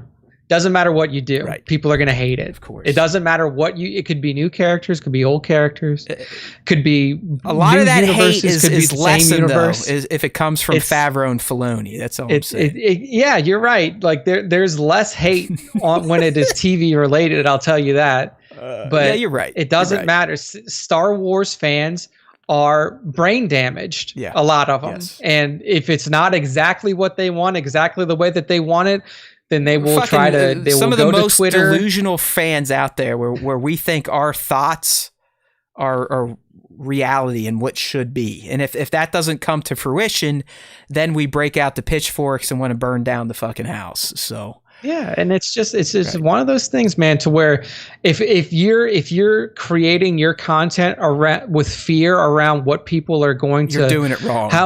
You can't do that. You can't do that. Go listen to any creator, any director. They know that the decisions that they'll make could piss some people off or not, but they're telling their stories, and that's how you have to do it. You cannot create with fear, because if you do, then you won't ever make anything. All right, so to kind of put this one to bed, I'm not going to be surprised if Stan does pop up in Star Wars, or if Mark pops up again. I think now that he's the chess piece is out there, I think it's going to be tapped again, but I just hope it's sparingly. We already know that they mix their Star Wars and Marvel now purely through Falcon and Winter Soldier. Matt and I were talking about this. The girl who played Enfys Nest plays the Flag Smasher girl, like one of the main Flag Smasher girls in Falcon and Winter Soldier. I love that. I was like, hell yeah, she got another role. It's prominent. I think her name is Erin something. She's got that iconic, redhead, freckle face look. Instantly when I saw her, I was like, that's Enfys Nest. It's like, let's do Solo 2. She's acting again. Enfys Nest to the rescue. Erin Kellyman. So she's like, already made the crossover. And I think Nick's right. I think she's playing almost the exact role. Exact same character. Where they're setting her up as this bad person stealing for bad people, but it's probably going to be she's doing it for other reasons that are maybe more righteous. Yeah, that's exactly what I told Taylor. I'm like, she's playing the same character that she played in Solo, except this now is just a Marvel character. And she doesn't have a badass helmet and electro spear axe type of thing. But she's super strong. Yeah, it's a good show, by the way. Good MCU still has not really had a stumble. I mean, they just keep kicking ass and taking names. Yeah, that's Feige for you. So, all right, that's all we got on Stan and Mark. But we're not done with Disney Plus yet. We're not done with Disney Plus yet. And we got some real shit this week. Like, I mean, it's as if Lucasfilm is awakening. It knows it's crossing. It's getting closer to summer, blockbuster season, the old con season. It needs to make some waves. So today we got all the Bad Batch stuff kind of out of nowhere, but what was this, yesterday? Yeah, yesterday. We just kind of out of the blue on a Monday. You don't typically get announcements like this on Monday. Announcements like this are saved for Tuesdays or Thursdays. I know in video game land, Tuesday is always a big new game release day. We're in movie land. Thursday night, Friday is new movie release day. PR days, again, are heavy on Tuesday for both games and film. But hey, this dropped on a Monday. We got the full official Kenobi cast now. Some of the rumors came true. Some cast members never even talked about. Our speculation came true. That's right. Dude. The SWTS team once again was correct on some speculation about returning characters. So let us take a minute to go ahead. We'll soak in your praise. Go ahead. You guys can do it. Come on. I can't hear you all. Shower it upon us. All right, I'm just listening to the cheers in my head. Star Wars time. Star Wars time. Star Wars time. Okay, calm down, everybody. Calm down. We don't do it every show, but every once in a while we hit that speculation juice, and we're like, what? But we got the Kenobi cast, and the two that we're kind of sitting here tweaking our nipples over are Joel Edgerton and Bonnie Peace. Pais. Bonnie has literally turned into Amy Poehler. Yeah, I know. Like, she looks almost exactly Dude, when I like first saw this, I was like, Amy Poehler's in fucking Kenobi?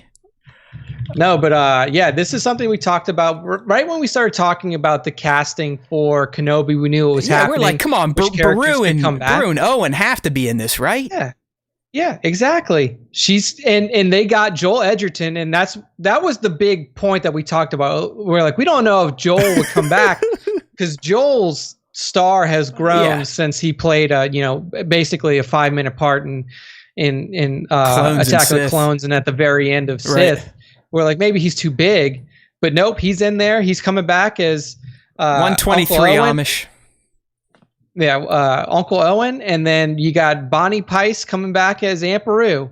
And that's big shit, man, because that means we're going to see them in a prominent way while we're on Tatooine. You know, you could see interactions between Kenobi and Owen and Beru, like checking in on the kid. And Nick, I mean, I love to toot our horn. I love to pat our back and circle jerk ourselves. I mean, if you want to reach around, I can hook you up once the pandemic's over. But yeah. This is another one. Like, if you couldn't speculate that Owen and Beru were going to be in Kenobi, who the fuck are you? And why are you calling yourself a Star Wars fan? Yeah. And here's the point I want to make. And this goes back to our buddies that we sometimes make fun of. I just saw this yesterday. I get mixed up in it, but on KRT, one of their guys put out a tweet of Moses Ingram, one of the new characters. Or new actors or actresses to be announced. And I actually put the tweet down here, and she said, I play with lightsabers. And no joke, one of the guys at KRT tweeted out, young Ahsoka? And I'm going, what? What? Young Ahsoka? Like they're going to recast Rosario for a young Ahsoka and Kenobi? I know it's like 17 years different, but come on. Come on. Like, how the fuck do those guys have a loyal following? I mean, you should have saw the Twitter replies. There's like 30 of them like, oh, yeah, that's great. Oh, no, I don't think so. Oh, that's fucking stupid. But most of them are like, oh, my God, you're right. And like, what? Dude, it's like, why does it have to be? Why can't it be somebody else? It's not. Like, Moses Ingram is not. Here you go. Write it down. Star Wars Time Show speculation via our source. Moses Ingram is not going to be fucking playing Ahsoka Tano in the Kenobi series. Yeah. Take it to the fucking bank. She's probably going to be an Inquisitor, if anything. Yeah. There's no way that she plays Ahsoka. Like, come on. It's just... Yeah, not even in the fucking realm of possibility. Like, is the point of just put out bad takes to get more reaction? Is that what we're missing, Nick? Like, I think that's. I say it all the time. We should just start doing it. Like, more clickbait, more bad takes. Yeah. That seems to be what builds a following for Star Wars fan shows, and we clearly don't have one. We clearly haven't figured it out yet. And it seems like most other things in life, if it's not shit that makes people angry to where they want to click or comment, then no one cares. Yeah. So I definitely not Ahsoka. She's going to be playing a new character. Could, like you said, could be Inquisitor, could be another escaped Jedi that exactly, because I mean that Kenobi tries to meet up with, but it's, you don't need Ahsoka in this show, man. Like, it's not at all. I think it would be silly. It's like when we were talking about KRT saying Kenobi's going to show up, Kenobi and Ahsoka are going to show up in Andor. It's like, why? Yeah, like, people think about it. These shows are being propped up to expand the universe, but not to have the same fucking cameos in every show. Same three characters are going to be in every show. Oh, Obi-Wan's going to be in Rangers as a Force Ghost. What? Yeah, it's like, why? Think about the narrative. Like, how does that make sense? Yeah, and look, man, I don't know what. You know, obviously there aren't any names attached to any of these characters outside of the ones that you know are we know you and Hayden, Joel, and Bonnie, 100%. Yeah, that's easy. Everybody else is a question mark. So I mean, and honestly, I would like it more if it wasn't Ahsoka. It's like you now have a whole show that's dedicated to Ahsoka, and that's great. That's something that we want to see pick up on. We kind of know what's happening with Ahsoka already at this point. Like, she's already in Rebels. And in that role in Rebels, you kind of have followed her path already. Like, she's working with the rebellion. She's taking up the role of Fulcrum. It's stupid. That's what I said. Like, you don't need her. I don't even want to waste another sentence on it. I just had to point out again. Yeah, and a lot of it is I'm just envious that idiots can have followings of people that kind of hang on every tweet, every social media post for being dumb. And yet Nick and I, we put on a stupid show every week and no one gives a fuck. So so outside let's move down to Kumail. I mean, what do you think Nanjiani is playing? Kumail's a funny guy, so I feel like, you know, he could be a comic relief type of character in the show. I mean, obviously, if you've watched Silicon Valley, his character was pretty funny there. They put him in that he's in a Marvel movie coming up, and he had like beef up and get action ready. So do you think he's always going to be the funny guy, or could they surprise us and maybe make him a bad guy and be a completely different character for Nanjiani to play? I feel like he's going to be like I don't know, man. Maybe it's because I haven't seen him in a serious role yet. Like, he even had a movie come out last year on Netflix called I can't remember what it was called, but it was like another like kind of semi-romantic comedy with Issa Rae, and like he was funny in that. Like, I see him as kind of like a he'd have to be like the bartender at Obi-Wan's local watering hole. That's what I was gonna say. Like, he's a bartender, or maybe he's like a scavenger. Like, he's like kind of like this weird wares dealer. Like, he's always kind of like passing by Obi-Wan's house, and he's just like, "Hey, man, got some more shit that I found. You want it?" Or I just see him as like a funny guy. He's wheeling and dealing with Jawas, right? Like he's maybe the Jawa maybe trader. I'm with you. I would tend to think that he is going to play more of a good guy, or just kind of I don't want to say generic, or maybe like a tweener where he's not really very good or very bad. He's just kind of a guy. The other one, Indira Varma, we talked about her when she was just a rumor. She's in there. Probably, I mean, she's got Imperial. It could be Imperial. Same. I kind of feel the same way about Rupert Friend. Rupert could be. I mean, he is about as Imperial as it gets. I mean, I remember him from Homeland. Yeah, exactly. He was Homeland. But he's got that Imperial officer look down. Just even in the headshot we're looking at on the live stream. I mean, he looks like he could have that gray or black uniform on. Yeah. O'Shea Jackson Jr. is an interesting one. I like O'Shea, and I know that people associate him almost solely with. I mean, because he hasn't been in much. He played his dad in Straight Outta Compton. He played Ice Cube.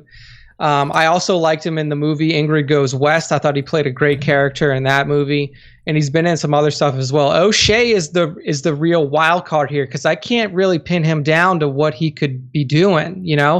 Like, he doesn't seem like just some random Tatooine native to me. I could see maybe like a bounty hunter type. Could be, a mercenary, something like that. Someone that is either helping Obi-Wan because Obi-Wan needs something, or fucking with Obi-Wan, as most people probably will be doing. Yeah, it could definitely be in the employ of like the Hutts. Maybe he is that kind of like, not really a fixer, but he's kind of like he kind of goes out and he works for the Hutts, tries to get what they need, takes care of their business for them. So it was kind of character like that. But I like this casting because I like him as an actor, and I see him outside of just like, oh, he was Cube in Straight Outta Compton. Like, I think that he does have a very specific skill set as an actor, and I think that he could bring something special to the show. So I'm excited about that. And then so this next one, Soon Kang. If you're a fan of the Fast and the Furious series, Nick found a little. Yeah. So if you're a fan of Fast and the Furious, he plays Han in Fast and the Furious. And it actually turns out that in an Easter egg drop in like Fast and the Furious 7 or something like that, like, you never know Han's full name. And then it turns out that his full name is Han Solo. Yeah, but like Seoul as in Korea. Yeah, Seoul as in Korea, and then OH tagged on to the end. So we have a new Han Solo in Kenobi, except it's and actually one of our fan question this week was kind of around the Obi-Wan casting, and somebody called out. He's like, "We have a new Han Solo for Kenobi," and he's talking about Soon Kang. So you think Soon? I mean, good guy, bad guy. I think he could be another like assassin type or Imperial, or I mean it's so hard just looking at faces and trying to figure out what they could be playing. Yeah, like, and I don't want to like typecast people based off of what we said before, but if we're thinking, he could he be another like type of character like Chirrut was? Could he be like one of these Wills, like one of these Guardians of the Wills again? Because he's Asian. Yeah, I know. I way to don't wanna go, typecast people. Nick, you racist. I don't want to typecast people, but like, could he be something like yeah, that? or like someone a little more mystical, a little more into the spiritual side of Star Wars. Maybe not full on Force user, like you said, very very Chirrut or Baze like. Yeah, but also like I could see him being a rebellion, like a member of the rebellion, like a rebellion middle guy, like maybe like a lieutenant in the rebellion, something like that. Yeah, I do like keep forgetting the whole the rebel faction could definitely be a part of this show. Like maybe like a runner. Like Kenobi's probably not in touch with anybody in the rebellion, as we know. Like, given what we heard in Rogue One, like, hey, I can reach out to my friend. Well, that's someone put this in the chat here. CTLKLR James Bond just said, surprised not to see Bail Organa Jimmy Smits, and that's a good point. Because you and I were both kind of speculating that he would be a character that could definitely would make sense in Kenobi, and yet here we go, he's not here. So so lots of possibilities for him. I would like to see him as some sort of rebel, like maybe like another rebel spy that tries to stay in contact. Simone Kessel? She seems like a Tatooine native to me. Like she love seems interest, help. Could be. I mean, it would be interesting if they did kind of throw a love interest Kenobi's way, especially if it is like a Tatooine. Yeah, native. that's why I could see Indira or Simone being a figure that might have caught Kenobi's eye over the 10 years he's been kind of being that creepy grandfather from afar. Yeah, but they could also just be inhabitants that get mixed up in his adventure for one reason or the other. And this last one here, I've heard this name before and seen the face, but it looks kind of creepy to me. Yeah, Benny Safdie. So he's in Uncut Gems as like one of his more recent pieces. Oh, I mean, they're the brothers that make the movies. Yeah, right. Yeah. The Safdie brothers. The Safdie brothers make the movies. Okay. Yeah. So he's primarily known as a director. But he has acted in some, like obviously he acted in Uncut Gems for a small piece. I think he put himself in. But I think that like he may end up being like an Imperial peon. Maybe he just looks like a doofy. lower level. Yeah, he looks like someone that's going to get picked on, like a kind of be at the butt of a joke. He doesn't look like he holds a lot of weight within the Kenobi verse. Yeah. So his role is going to be interesting as well. He could be like a middleman, like some sort of middleman between like Kenobi and somebody like that douche. He's like that douche character that isn't fully bad or good, but is douchey enough that will do something douchey that screws the good guy at first, but then it comes back to bite him in the ass. Yeah, there you go. That works. So yeah, man, it'll be interesting to see who he plays. But I mean, I like the cast. I like the choices. I mean, I'm familiar with a lot of the players in it, as we kind of went through. The only ones that I don't really know anything about is Moses and Simone Kessel. Like everybody else, right? Yeah, there is a familiarity to a degree. In Indira coming from Game of Thrones. Which I like. I mean, I just like when George first did Star Wars, I mean, outside of Harrison, who was in a few movies, I mean, all those. I mean, I know Fisher, she's Hollywood royalty through her family, but it's not like she had done anything major. And Hamill for sure. So can we see Jabba in the show? Yeah, why not, Tones? I think Jabba could definitely... make have a little play, see some sand people, some Jawas. The other really, and we announced this episodes ago, but the other reveal with this official cast listing was that they are getting to work in 2 days. Once April starts, the show is filming, which ensures there's no shot in hell this is a 2021 release. This is definitely going to be probably this time. This will probably get the Bad Batch slot or the WandaVision slot in 2022. Yeah. So, and as they have described it, this is a special event series So this is not going to be like it's highly unlikely that we get a season 2. It's a one and done. Yeah, it's a one and done. We don't know if there's any plan, like we're assuming 4 episodes. I don't know if that was ever confirmed though. Is it confirmed 4 episodes?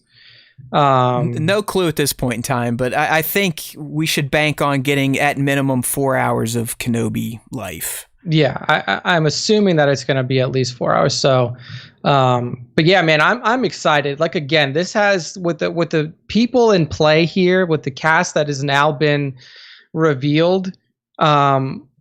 You have the potential to make this one of, like, even if it is 4 episodes, one of the best, like, mini series that you could put together for Star they got Wars. A new bar to reach because Mando set it high, but apparently Falcon and Winter Soldier just smashed it.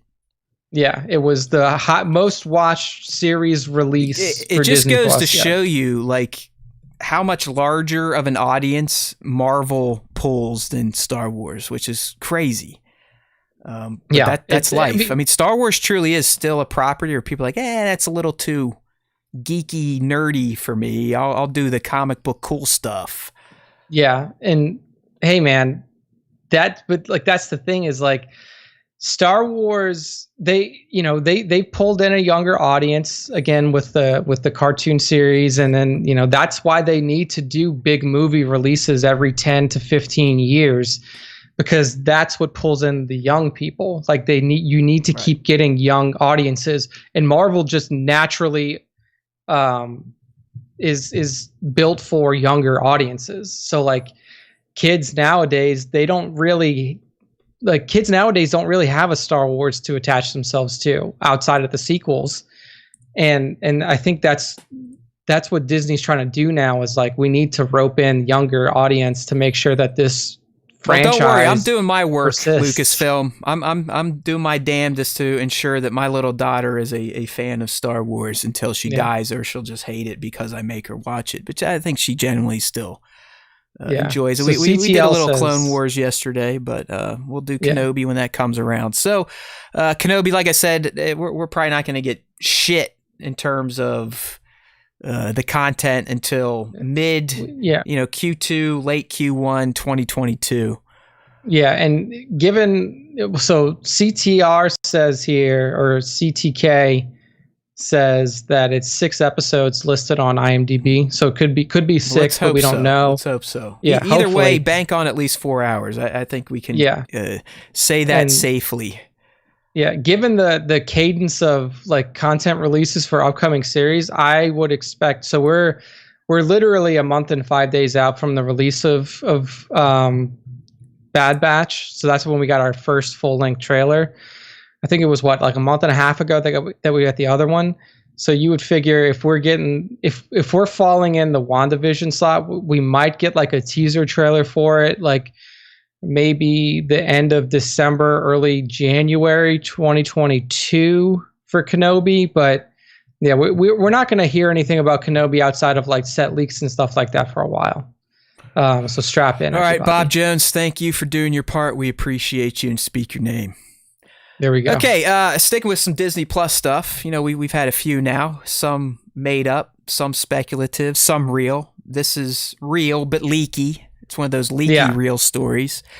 And we got some more set image leaks from the Andor set over there in the UK.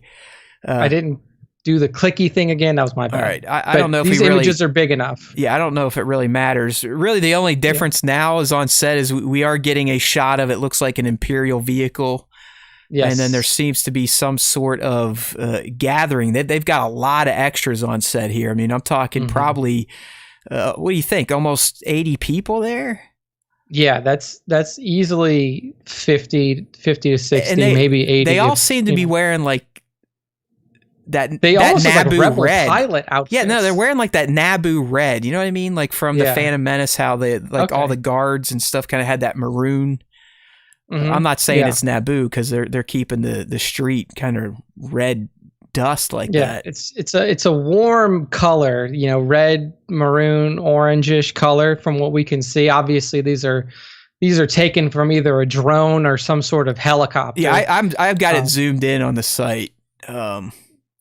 Yeah. Yeah, I mean, it's like you got all these characters in red dress, and it looks like there's a line of they're in gold dress, and they're in this circle, and it's like are they watching a fight? Are they listening to someone talk? You got there's stormtroopers on kind of the terraces overlooking them. Yeah, it almost looks like there could be like somebody giving a speech or something like that. That's kind of what I'm thinking. Because there's one person that's standing in the middle, and it looks like he's got something sitting next to him. It's not a person. It looks like it could be some sort of item, and he's probably like either like rallying the troops of wherever they are, or I mean, if you zoom in enough, you can definitely see like alien faces. It seems like you have a lot of people that are in some sort of like prosthetic. Yeah, I'm not saying this is Jeddah either, but it's similar to Jeddah scenery where you got people kind of going about their standard day, but it's an occupied town, right? I mean, you've got Imperials watching over you at any second. You know, maybe some rebels will doing an insurgent attack type of deal. It definitely feels like it's on the precipice of something going down. The Empire is on edge in whatever's happening in this scene. But yeah, I mean, like really all you get multiple different shots of this same gathering. Nick, I guess why do you think they went so practical on Andor versus using the volume? Yeah, I mean, this man. is a fully fucking built town. Like no joke. This is a full town set. Yeah. What may be happening, like the volume is very practical when you're in one spot and you're not like moving around a lot. Like if you are having a chase scene where like you're using this whole street, like you're running up this whole street, or like this car is like chasing somebody down the whole street. Like that would be hard to pull off in the volume because you are kind of limited into the amount of space that you need to use. But if you're doing like the best way I could put it is like a Jason Bourne-esque chase sequence where like you're jumping on roofs and you're going in and out of multiple buildings, then like you can't really do that in the volume. So there you could be in a situation like that where you do need more space and multiple points of ingress and egress for like people to move in and out of. And I would imagine it's for more than probably just one scene / episode. Yeah. I mean, this could very well be a main location, kind of like how Navarro was used in season 1 of the Mando. Exactly. Because like if they're probably not building this out just for a quick hit. Yeah. No, this is going to be like almost like a home base or something that's used quite a lot. And you can't say it's Tatooine. I mean that red dirt is very pronounced. I mean that's not Tatooine for sure. It's definitely not, and the architecture isn't very Tatooine-esque, as in kind of rudimentary and ghetto looking. Just hovels essentially is all they lived in. It looks like we've got some legit structure here.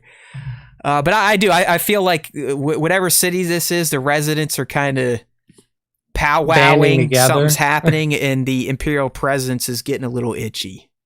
Yeah. I think that it might be like, hey, we kind of dealt with this Imperial shit long enough. Like, it may be time for us to consider our options for like what can we do in terms of rebelling. And the guy in the middle, like Nick said, I mean he's Alexander Hamilton getting up on the soapbox preaching about how we need to start doing something with no taxation without representation. Eat it, UK. Yeah. So, I mean, it looks good. It is very similar to some of it's the same set that we saw before. Of course. And now they're just using it. They're actually filming. Yeah. So now, Andor is actually filming. Guess what? They're still filming, which means it's not ready. This is probably another 2022. In fact, and now that I forgot about Andor completely, this is probably going to get the first run in front of Kenobi. Kenobi will more than likely either be now that I think about the Bad Batch release or maybe a summer release. Yeah, it could be summer. There's no way they're going to bring Kenobi up into the fall because that's Mando season 3 time slot. Yeah. But yeah, man, I like what we're seeing here. And if we are kind of like close on the speculation that this could be like an uprising in a small city, then that really does fit Andor. Of course. Like, that really does fit this idea. You would think the gist of it is him realizing that he wants to rise up and then going to get others to do the same with him. Yeah, I mean, this could be Andor's home, like Cassian's hometown, and like we get to see the shock of what drew him into the rebellion. Yeah. You know, like, is this where his parents were killed, where his family was this is a slaughtered by the rally Empire? or something that because- really exposes him to the evil side of the Empire. Exactly. But yeah, it So would have been there's- like Devin saying in chat. This would have been a good day to be a movie extra, right? Yeah, I mean, I know right? you only Those get are like good. $100, but I would take $100 and just. I'll tell you right now, I've been on a set. It is unbelievably boring. It is one of the most boring days I've ever had in my entire life. There's a reason they have trailers. There's a reason the trailers are pimped out. There's a reason the famous people have, assistants coming out the ass to get them stuff. It is so fucking boring. Like mind-numbing. You want to stab your eyes out by the end of the day because You literally just sit it's there. awful. It's awful. It's all awful. day. And I wasn't an extra. I was there like with the stunt coordinator, just seeing what he does. And same thing. You'd be like, all right, let's practice, and then you wait for 5 hours until you're called on set. But either way, I would have taken my $100 extra pay and sat there with like diarrhea and been happy to be an extra in a Star Wars property. So Yeah, right. Just to have your face, or even if they covered your face, have your body on camera and say like, I was in Star Wars. yeah, bitch. exactly. So yeah, cool stuff out of the Andor set. I'm looking forward to it. I think that this could be, again, like this has, Of course, dude. this has the ability to be more than just a special event series. This could possibly be multiple Recurring for sure. seasons, It has potential. I mean, we know the finality of the character, but there's still time to write many more stories about him. Yeah, so I'm excited about what could come up. Anything Star Wars, I'm always at least going to go into it with a positive mindset. Like Exactly. this can't be bad. It may not be great, but it can't be bad. That's how I operate with Star Wars. Exactly. All right. Well, that wraps up our topics for this week. As we said, until today, we were literally like, man, there really ain't shit to talk about outside of the Kenobi cast. And, then we got the Bad Batch dropped on us, which gave us a good, around 2 hours of content before we get into the fan segment. So, but with that being said, it is time to move into that fan segment, which starts off with our question of the week that Matt threw out to you guys. Yeah, so let me like get the screen switched up, and as many may have guessed it, I don't know if anyone's playing PP Bingo. Yeah, but it's time. If you said that I was going to have to pee before the 2 hour mark today, you're a winner. Ding, ding, ding, ding, ding, ding, ding. Mark it off. So, Matt, you can pull up the first response, the story response. You got it, who buddy. It's from I don't know if you can tell by Rippick Tan, I believe is the name. Okay, Rippick Tan. There we go. So I'll read them out while Matt takes a pee. But the question was, which Kenobi cast member has you the most excited? Question of the week. Not like physically excited, everybody, because if we did that, there's a couple of options. There's a whole host of options. I find Hayden very attractive myself. But this is, who are you most excited to see in the show? So Rippick Tan says here, he says, besides you and Hayden, I'm pumped about O'Shea Jackson Jr. He will be awesome, I think, hopefully with a cool role, but all in all, stoked on the whole cast. Yeah, man. I mean, to me, I think I, mentioned that when we were on the segment, but I'm really excited about O'Shea too. I think he's a good actor. I think he brings a lot of range to the role, because if you watched him in Straight Outta Compton, obviously he plays a more serious character because he's playing his father. He's playing Ice Cube during the NWA days, and then you even get to see the split between NWA and then Cube, which is not really a comedic role at all. But then in other movies like Ingrid Goes West, he does play a little bit more of a light kind of comedic role. So there's a lot of possibilities for who he can play. So I'm excited about him too. Also excited to see the level of, for me, the level of involvement of both Joel and Bonnie as Beru and. All right, I'm back. And Owen. I think I heard two things. One, Nick wants to blow Hayden Christensen. Hey, man. And two, we all love the idea of O'Shea Jackson Jr. in Kenobi. Right. He really yes, will correct. be kind of a different character. I mean, the obvious thing is his color. I mean, we still haven't had that many, sadly, black characters in Star Wars, Outside of Lando. especially prominent ones, right? I mean, you got Yeah. Lando, Finn, and young Lando. yeah, you got Lando, young Lando, and Finn, and we all know what happened to Finn. Janna. So there you go, Yeah. Janna, right? Janna and Trunks. I think O'Shea could definitely be a standout character just with the bravado he acts with. And, he's kind of a beefier guy.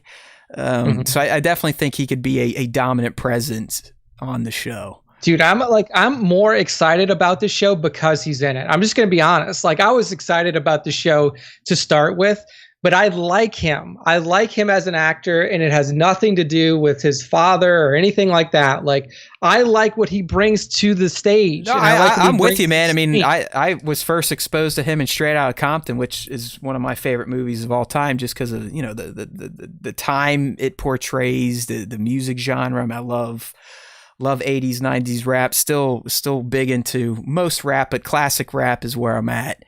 But yeah, no, I think he's going to be great. I mean, this next one here from our PR guru, Spa Spunky, got to be Kumail Nanjiani. I loved his stand-up and his podcast, and it's been a great ride watching his career as an actor grow.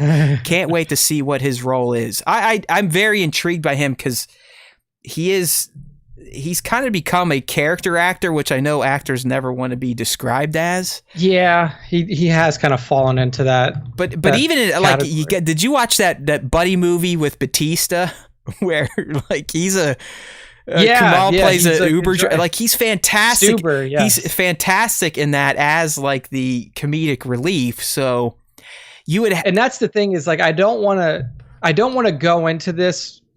And I said, it's like, I don't want to think he's that, but I feel like he's going to be the funny guy. And you got to be careful because humor in Star Wars works if it's done correctly. If it's too overtly, like, I remember the first time I saw Luke throw the lightsaber, I did laugh, but now when I see it, it's kind of ridiculous looking and slightly offensive. Yeah. You know what I mean? So it's like you can't go too over the top humor, which Nanjiani, I mean, he's a talent. He doesn't have to do stupid shit, but a lot of his lines are typically very boop, ba-da, boom, like the punchy. I mean, they're very punchline-esque. If you like look at his IMDb, the full Silicon Valley, 5 years, over 50 episodes, comedy. Men in Black International, he voices Pawnee, which I believe is like the Frank character from the old Men in Blacks, like a dog or something like that. Stuber, he plays that character. Lovebirds is another one where he plays it's another comedy movie. Like, that is what his character, like, he does that. The like, one he wrote, The Big Sick or whatever, I would assume that gets pretty serious, but also I'm assuming he's still funny guy Nanjiani in it, right? Yeah, I think so. Like, it's still another comedy, like Hot Tub Time Machine 2. It's another comedic role. So, like, he has played these things, and obviously he's in the Eternals. I don't know who Kingo is in the Eternals, but he's one of the main characters in the Eternals. But I don't know, is that like a comedic part or what? All like, I know is he took his shirt off and dude got fucking jacked and ripped for the role. So he was ripped, if he is a funny guy in the Eternals, he's also going to be probably quite capable of kicking ass. Yeah, I think he's one of the heroes. He's one of the main heroes in it. So I am excited for I mean, he was the one like, oh, really? That'll be interesting to see how he works in the Star Wars universe. And I've got no doubt that he can do it. I want to see what they've cooked up for him. Yeah, exactly. Okay, next up, same situation. So this is pictures pictures by R2D2. He says, obvious one is Hayden, but more interesting is Benny Safdie. He's a good director and actor. So be interesting to see what they've got planned for him. And that's kind of what we were saying in the segment is like, what is he going to do? Like, is he going to be like some sort of like, kind of side punching bag guy? I'm rolling with that just based on his face. He just looks like a guy that is going to be, he's going to be that incompetent bad guy that almost gets the job done, but never really does, but still does enough to fuck up the good guys. Yeah, so kind of like Hux and TLJ, Yeah, there where you he's go. literally like the punching There you bag. go. There you go. Yeah. Maybe not as over the top, but yeah, exactly. Same type of character, like a, very military type of man, maybe high ranking, so he gets respect from the rank, but that's about it. Dude, that's another character in the sequel trilogy where Ryan really just threw him off the rails. Like, not saying anything about Ryan. Like, in TFA, he was like, this is a serious character. He was like, equal footing with Kylo in the regime. He was they were kind of cutting him up to be like Tarkin. They were like, he's like Tarkin, except he's not way older than Kylo. And then TLJ comes around and he's literally like a punchline. Yeah, like just the beat whole up. movie. I mean, he gets made fun of by Poe to start, then he gets force slammed by Palpatine second via Snoke. Yeah. Like the fucking ride that character went on, I was like excited for Hux after he gave that speech on Starkiller Base to all of the First Order, and then that fucking beam shoots out. I was like, oh man, he's gonna be a badass. And then nope. Turned into a dildo. Yeah. It's a fucking douche. All right, next up we got Tones here. Tones 1138, good friend of the show, says Hayden for sure. It won't be a Goosebumps moment like Luke in Mandalorian, but the possibility of seeing Anakin in some live action Clone Wars scenes. You know you're going to be popping goosebumps and maybe letting a little tear come out of that duct. Little half-mast as well. So in some live action Clone Wars scenes with flashbacks from Kenobi, or even in his castle with scenes reminiscent of Rogue One, gets me so hyped. I want both of that. I think the live action Clone Wars shit would be phenomenal. I agree. And like, this is, again, I told you guys this right when the Hayden casting happened.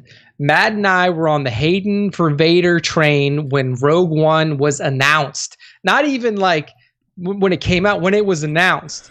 And this is back when we were this is before we had officially switched over to Star Wars time. So this is way in the archives. This is probably 500 episodes deep. You have to go down the Star Wars time show to find where we were talking about Hayden for Vader when fucking we'll Rogue sell One. those episodes as NFTs. Yeah, we'll put those out there. It's classic internet content. But yeah, man, I mean, Hayden being in this, it really does just give a second opportunity to a good actor to bring the character to life. I mean, we're talking serious amounts of nostalgia and rock hard nipple moments, I think. And I hope that John and Dave, well, obviously this is Deborah, but even they're Dave's going to be involved to a certain degree. Like, I hope Deborah can do the opposite to Hayden's career of what George did, because George really just kind of like took Hayden's career and shot it right in the face. He was like, chewed him up and spit him out and then stuck him to the bottom of his shoe like old gum. Yeah, it's like, sorry man, you're just never gonna work again. I hope like he comes into this and he plays a prominent enough role, and Deborah does a good enough job that like he comes back up. Like you're saying this is like Hayden's Dancing with the Stars moment, right? Like he does his turn on Dancing with the Stars and wins, and then he gets to host E-News like Mario Lopez. I hope it's a little bit better than hosting E-News. I hope that I'm with you, man. It does seem like Hayden has suffered long enough for his involvement in Star Wars. I mean, at least Mark had his voice work to do after Star Wars, even though no one was giving him actual on-camera roles except for Kevin Smith. Carrie always had the connections. She's script doctoring, getting work that way, but also doing little stuff for Kevin Smith. Harrison, clearly, it just made his career even bigger. Yeah, I mean, Harrison's a completely different it does. story. It seems like at least one actor or two from each trilogy just gets fucked after participating in a main role, in a main Star Wars role. I mean, it's looking like Daisy's getting it from this one, poor thing. But yeah, dude, it sucks, man, because I liked him a lot. Like, I liked him in the movies that he even had after, like. Jumper, I was a big fan. Yeah, it's not bad. It's not a bad movie. He's good in it. I'm telling you, you go to that one great scene in Attack of the Clones where he's in the Lars garage. Fucking perfect. Like, that is perfect textbook how Anakin should have been portrayed more times than he was. Did we know that he played Anakin in Clone Wars Season 7? Voiced him? It says Anakin Skywalker in Shattered. Yeah, I think in the episode called Shattered. I think there was some chatter about that. Yeah, no, Okay. yeah, that was made. That we definitely discussed. Yeah, that. no. So Matt Lanter still did the voice. I guess he did the mocap. There you go. So, but yeah, I mean, outside of after Jump or whatever, I think he's done basically straight to Walmart bin type of movies. He's in something recently with Harvey Keitel, like a dystopian future deal that was yeah, I think it's called The Last Man. Yeah, just straight to bullshit. It's like, poor guy. Yeah, I mean, and all because he said he wishes he could have wished it away. And like his talent is just greater than what he's doing, and it's sad, man.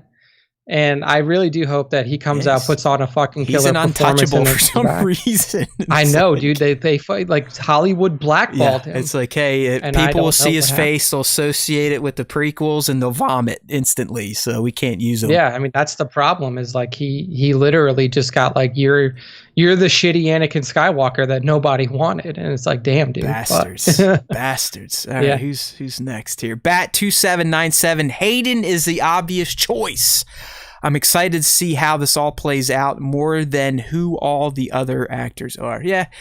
Well, we've kind of beat that one into the ground, but we're with you too. I mean, I'm most excited, and this is very generic and dumb, but I'm most excited to see more Kenobi and more Vader Skywalker. I mean, come on. In the end, that's Star Wars, so give it to me. Next up, Action Figure Snaps. Good friend of the show, says, I'm excited for O'Shea Jackson. What could Ice Cube Jr. be doing in Star Wars? I mean, in like the responses to the question were all kind of the same. Like, you know, I tried to pick out different ones, but a lot of it was O'Shea, a lot of it was Hayden, and then you had that one Benny Safdie. I went too far. I went to the battle brackets. So. Oh no! Spoiler alert! But no, yeah, I mean, O'Shea is going to be. Like I said, man, he has the potential to play so many different types of characters. You know, like if he plays it a little bit more, he's full spectrum. He could be bad, good, or an in the middle, like a Boba, like a bounty hunter. You know, kind of exactly a merc, or even Din himself. So. Good stuff, fans. Thank you for responding. If you do want to get mixed up in the Star Wars Time Show fan segment, there's 2 avenues of success. First, you can participate in the question of the week. The question usually drops Tuesday mornings before the live stream. Just make sure you're paying attention to @StarWarsTimeShow on Instagram. Look for it in the story or in the post. If it's in the post, go ahead and leave a comment. If it's in the story, do what you do with stories. And if we like it, we may put it up and read it live during the show. The other way to get featured on the Star Wars Time Show's fan segment is coming up right now, and that is via the top 5 Star Wars fan artist features of the week. Now, to get mixed up into this little party, you got to do a little work for us, all right? It's not a lot. We're not asking for money. But if you want the chance to be featured both on our socials and, more importantly, in the infamous Top 5 segment of the Star Wars Time Show every week, you need to be following @Star Wars Time Show on Instagram and tagging us in every one of your Star Wars posts. It could be, like I said last week, you know, maybe you peed in the snow and it ended up looking like a Wookiee. That is a Star Wars Time Show type of post. Tag us and then use #Star Wars Time Show. That way, I'll see it every day. I'll put you out in our daily roll of 12 features. And if you're lucky, this man right here sitting next to me will pick you for the top 5 Star Wars fan artist feature segment on our weekly show. So let's get going, buddy. Let's do it. There we go. The first entry into this week's top 5 is an awesome shot from @press_pause_photography_, and it's a dark side Luke shot. So this is like, you can see he's in basically his Bespin Luke outfit, the full tan suit. I believe this is that hyper-real Luke that you have. And he's this is rubber boy Luke 100%. Yeah, rubber Luke, Rubbermaid Luke. And he's got you can see the pose. So he's kind of like leaning forward. He's got his hands behind him, like in a almost like a Naruto run kind of form. But he's got two stormtroopers hovering behind him, and you can see that he's clearly force choking them to death. And he's got the Sith eyes. I like how Press Pause put in those Sith eyes into his face. Oh, yeah, just like Daddy on Mustafar, his eyes are orange red and flaming. Yes. And if you look like that, actually, like the face sculpt for this Luke fits really well with this like dark side visage that Press Pause has put on him. I just thought it was a really cool way to portray Luke. You don't see a lot of like young dark side Luke shots from the community. And I know that like the old EU novels had him, make a turn for the dark in the and in some of the later novels. I think it was like Heir to the Empire novels or something like, or not Heir to the Empire, but it was another set of 3 where like he turns to the dark side. There was a clone emperor and all this other stuff. So I love this. I love this clone emperors, Nick. They're my favorite. I know, right? You were a big fan of the clone emperors, and anyone that is powerful in the Force has to either be a Palpatine or a Skywalker.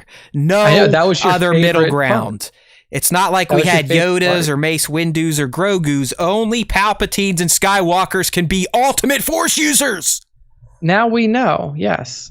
Now we know. So great shot though. Press Pause. Man, I'm a big. It's good shit. Now Press Pause is definitely growing into a formidable account in terms of just content put out and quality of shots. So make sure to give them a follow. Yeah. Awesome shot here. So next up. Oh yeah. We have a shot from _@ by Dave. And what's funny is this is actually not a figure. This is a statue.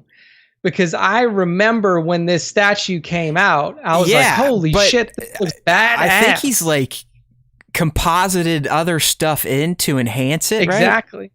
Yeah, so the statue, the pose that you see is just the statue pose, and what we're looking at is Maul. This is like feral Darth Maul. Like no grinding of his head horns. I mean, this is where he has his crown.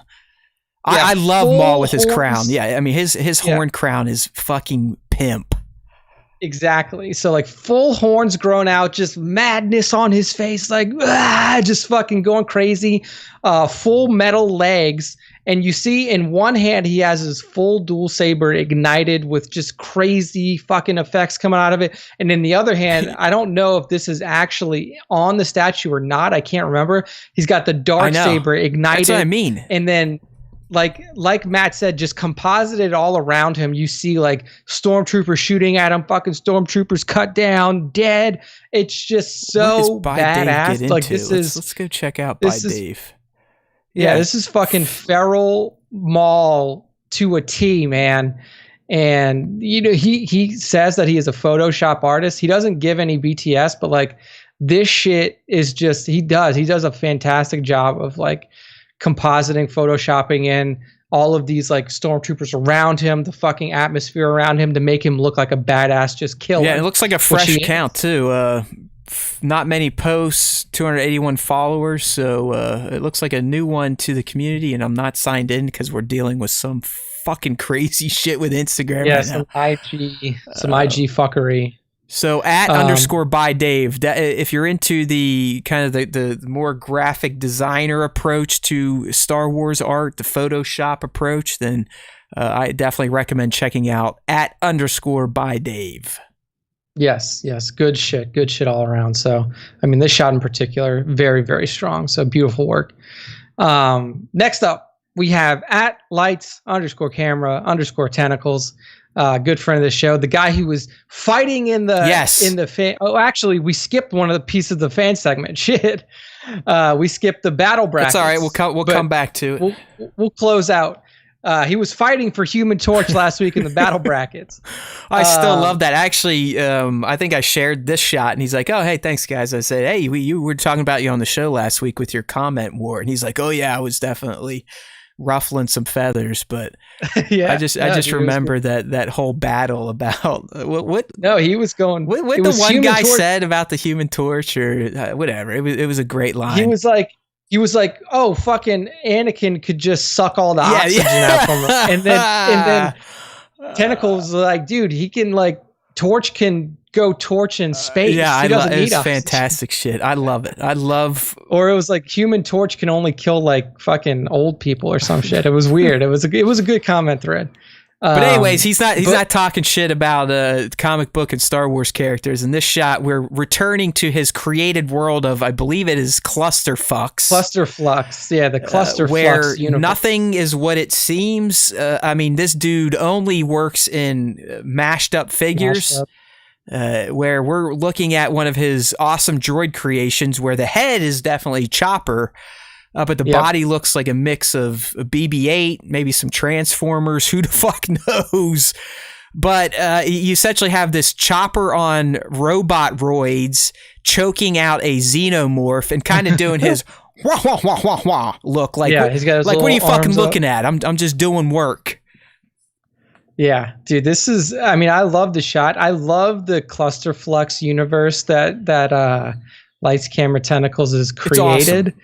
And it's just like this, like you said, it's just a mashup of so many things. You got the BB-8 kind of torso, you got the Chopper head, you got the Xenomorph sitting there just fucking choking somebody out. I mean, it's so good that it was just like, man, the creativity behind this was so strong. I really enjoy. He's one of my favorite just for the imagination. And I mean, this dude doesn't just buy a toy to collect it and shoot it. The toy is purchased, it is heavily modded and changed into something completely unique, like art pieces unique. These aren't just your standard, this is a cool custom or a cool mashup. I mean, these become like full on new creations. And it all fits, as he said, in the Clusterflux, nexus of all realities, multiversal sinkhole. Anything can happen. Anyone can drop in. Stories, customs, toy photography.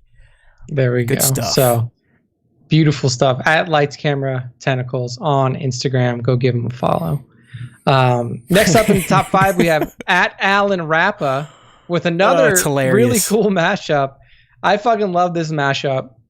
So what we see here is an Imperial Scout Trooper, but his head is Doc Brown from Back to the Future. Back to the Future, and then you have little Grogu in there in his sack, kind of across Doc Brown's chest, and he's on a speeder bike rolling through Endor. It's just so good, dude, because. This is the for collectors out there. The toy is the most recent speeder bike release from The Mandalorian. So it's the white speeder bike where you get the little bag and Grogu's head pops out of it, to recreate some season 1 goodness. But as Nick explained, a very simple change of just popping the Scout Trooper's bucket off and putting on the NECA Doc Brown face makes it fucking everything. And the face expression, it's like Doc going like, oh, it's like he's, it's like he's almost getting electrocuted. It's that very, it's a look of surprise. And it just fits because it's like he's running from something. He's speeding away from something, or the speed so much he's like, oh, like holding on. It's just a brilliant crossover and mashup of a figure. Yeah, dude. It's just like, again, like the creativity behind this shot is so good. To like, basically you're mashing up like Mandalorian, ROTJ, and Back to the Future. That face on Doc is so fucking perfect. The expression is just like, oh. It is, dude. That's the thing that really sells it, is like that fucking face on Doc Brown, dude. It's so good. Now, Connor, you missed your praise by about a post or two, buddy. But thanks for showing up. No. Thanks for showing up. Oh no, sorry, sir. Let's press pause. But yeah, at Alan Rappa, check him out. Tends to do what I call hashtag Star Wars humor shots. I'm down for that. I know some toy photographers are like, they're above that shit. I love the wonky stuff. This is just such a perfectly done franchise crossover and then a mashup of a figure or two figures. Yeah. It seems like his last 3 shots are all of like Doc Brown mashups. So I like the direction. Well, yeah, there's a toy collector and photographer that actually, when they get the toy, they open up the new toy and they actually get imaginative with it instead of buying them and letting them sit in boxes like I tend to do these days. There you go. So it's my favorite way to collect. Spend lots of money, then look at the boxes sitting on your floor. Look how pretty they look inside of their casing. So at Alan Rappa, R-A-P-P-A, on Instagram with the fantastic mashup. I love it. Love the Doc Brown making his way into Star Wars. Next up, this is at the Figure Holocron on IG. And this is just a really solid portrait shot of Dark Side Anakin. So this is, Vader before his suit. So you only get half of his face, but it is enough to show you the menacing visage of what could have been of a fully formed Darth Vader without all the suit. This is Palpatine's dream guy right here. Yeah. This is what Palpatine wanted. This is what he saw in little Anakin on Naboo during the celebration. This is the enforcer he dreamed of until the high ground. Yeah, so you see half of his face, but you get to see that Sith, like we were talking about before, that red-orange eye, that Sith eye, the scar going down Anakin's face, and then he's got a cloak kind of pulled up over his head. And I could just see, like, this is him kind of, like, sitting down, stewing on Mustafar after he just fucking cut, like, he's still in that control room after he just cut down the fucking separatist leaders and just has that menacing, like, killer look on his face. It's a damn good portrait. I mean, I've never done a portrait this close up. It's something that I may even want to start trying, but thanks to last week, Jason B. Michaels got my ass using a 50 millimeter again, which really does. For those of you that do shoot, it doesn't matter what you're shooting, toys or people. Going from 100 millimeter fix to a 50 millimeter fix definitely opens up the scene, if you will, in terms of how much more shit I need to throw in there because you have a much more wide angle approach to the scene. But hey, it was fun. I took his challenge. He said, use 50 millimeter, you piece of shit. And I did it. Dude, I like this shot. I like the BTS that you posted of the Anakin Ahsoka, like the season 7 Clone Wars shot. It does give a good idea you're talking what on you're doing to get those angles. Haywood Pop, all right. Yeah, on your stuff. I try to. I mean, I'm not like, I don't purposely not share BTS because, I don't want anyone to find out my shitty secrets. It's more, once I get going, I get into a zone, I just fucking forget. Yeah. Like, I literally forget to just take a quick snap or video of my setup. Not that any of them are ultimately impressive, but it's just you get in a zone, I call it. And once I'm in the zone, I know I got to stay there or I'll, let all of my insecurities kick in. And before you know it, I'll be throwing $100 figures off of walls and cursing inanimate objects as if they are real and care what I'm saying to them. There you go. But yeah, back to the Figure Holocron. I mean, he is a very, very focused on the portrait style shots. And you can see that, his main focus is kind of like he's got, Hot Toys, Anakin, Obi-Wan, Vader, doing a lot of setups with those. So good stuff there at the Figure Holocron. Amen. The final entry into the top 5 this week. So give him a follow. And that brings us to Matt's top one this week. So Matt, hit us with your top one. This one here, I love this shot. This shot is fucking phenomenal, by the way. And it's different. It didn't get a lot of love on @Tank Toys' own page or our page because sometimes people don't like different. But what we're looking at here, I'll try to describe for the radio audience. @Tank Toys has created a scene. It's got a little Toy Story feel to it, right, Nick? But we're essentially looking at Tank's desk, and on his desk, he's got Star Wars Rebels, the art of the series book. But what you see is that the World Between Worlds portal has been opened on the book's cover, and lo and behold, the characters of Star Wars Rebels have come out of the book, fallen out of the book, and are now in our world, kind of like Indian in the cupboard, I was gonna say Indian in the cupboard, dude. I was gonna make on that Tank fucking Toy's thing. desk, and you got Ezra's. He's kind of looking around. You got Zeb's checking on Sabine. Chopper's probably yelling at Ezra like he always does. Kanan's picking up Hera, who probably maybe fell over as she came to life coming out of the book. But even just in the background, it's like Tank made sure to have some Rebels concept art up there. He's got family pictures, little notes just to sell the real world aspect of the photo. But it's very Toy Story, more like Nick said, Indian in the cupboard, because it is it's a live action setting with real toys that have come to life in the creator's room, office, whatever you want to call it. So I think it's a brilliant idea. I think it's a well executed shot, right? I love the dark lighting. I like the accents of the world between worlds, and I like the posing. The posing in conjunction with the idea and the execution does tell a story without words. And as we talked with Jason last week, that is it. That's what we're all shooting for. You got a winner when you can just post it with no caption, and everyone will be able to figure out what is going on. Yes, the story you're trying to tell. So yeah, that's beautiful job at Tank. I just love it. I mean, Tank is Instagram. another one of those artists that's been plagued by, I think, the algorithm. High quality shots that don't move the meter for one reason or the other. I know lately IG's been stingier than ever. I don't pay as much attention as I used to. I'd get on the show every week and be like, oh, woe is me. Nobody likes me. Instagram sucks. It got old. I don't give a fuck anymore. I might post 2 or 3 times a week at most, and that's fine. That's what my IG life has become. But Tank's always been one of those accounts that I feel it kind of got bit with the bad IG juju early on, and it's hard to overcome. But definitely well worth a follow. So at Tank Toys on Instagram, great stuff. Sometimes posts BTS, does a lot of custom dios. Just a really good toy photographer all around. Absolutely. So usually we would close out the show here, but now we're going to go back. Me, man. This is a dick tease. I was getting all ready to do our. We're done with that shit for another week. Thank God.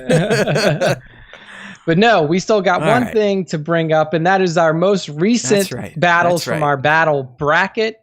So first up, we got the battle between number 4 Emperor Palpatine and number 13 Phoenix, aka Jean Grey.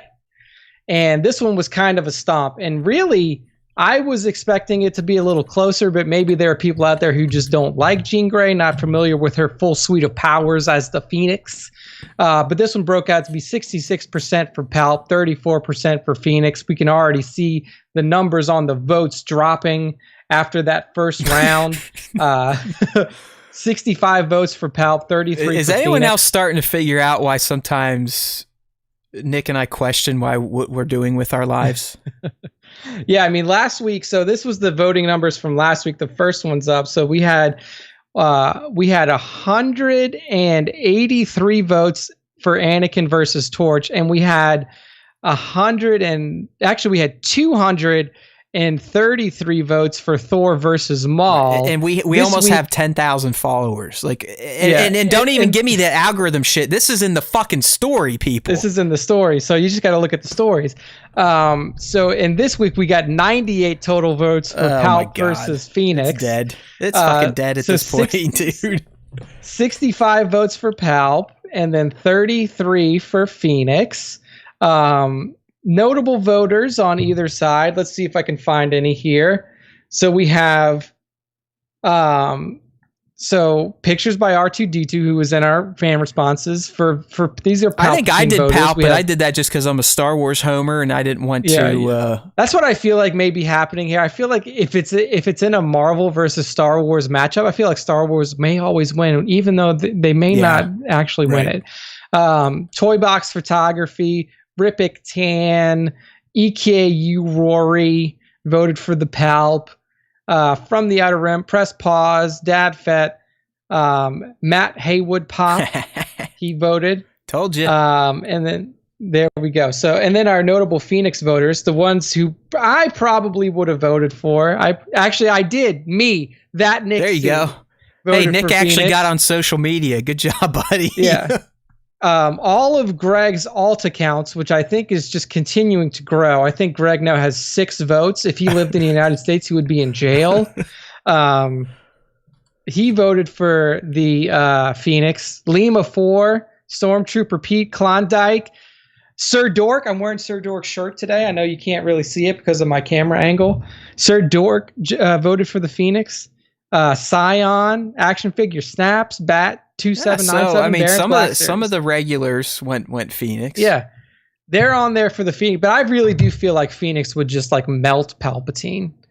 I don't even think it would be a contest. Yeah, you could probably only argue that they would be on somewhat even footing if he reached Sith Eternal Emperor like he does at the end of Tross. Like if he was like, again, like I say, it's like the most powerful version of themselves, and you could argue that like Sith Eternal Emperor Palpatine at the end of Tross may give Phoenix a good run for their money, but man, that would be close. If you have Eternal Emperor Palp versus Phoenix, it would be close.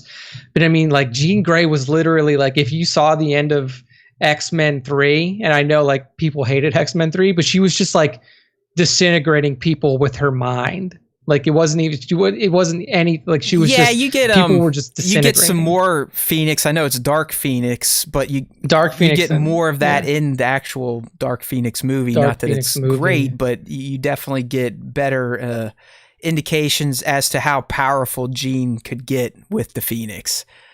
Yeah. I mean, who knows? Maybe I put these polls out at a bad time because, like we were saying, I was like losing Instagram access and then getting it back at certain so. Anyway, so Palpatine moves on.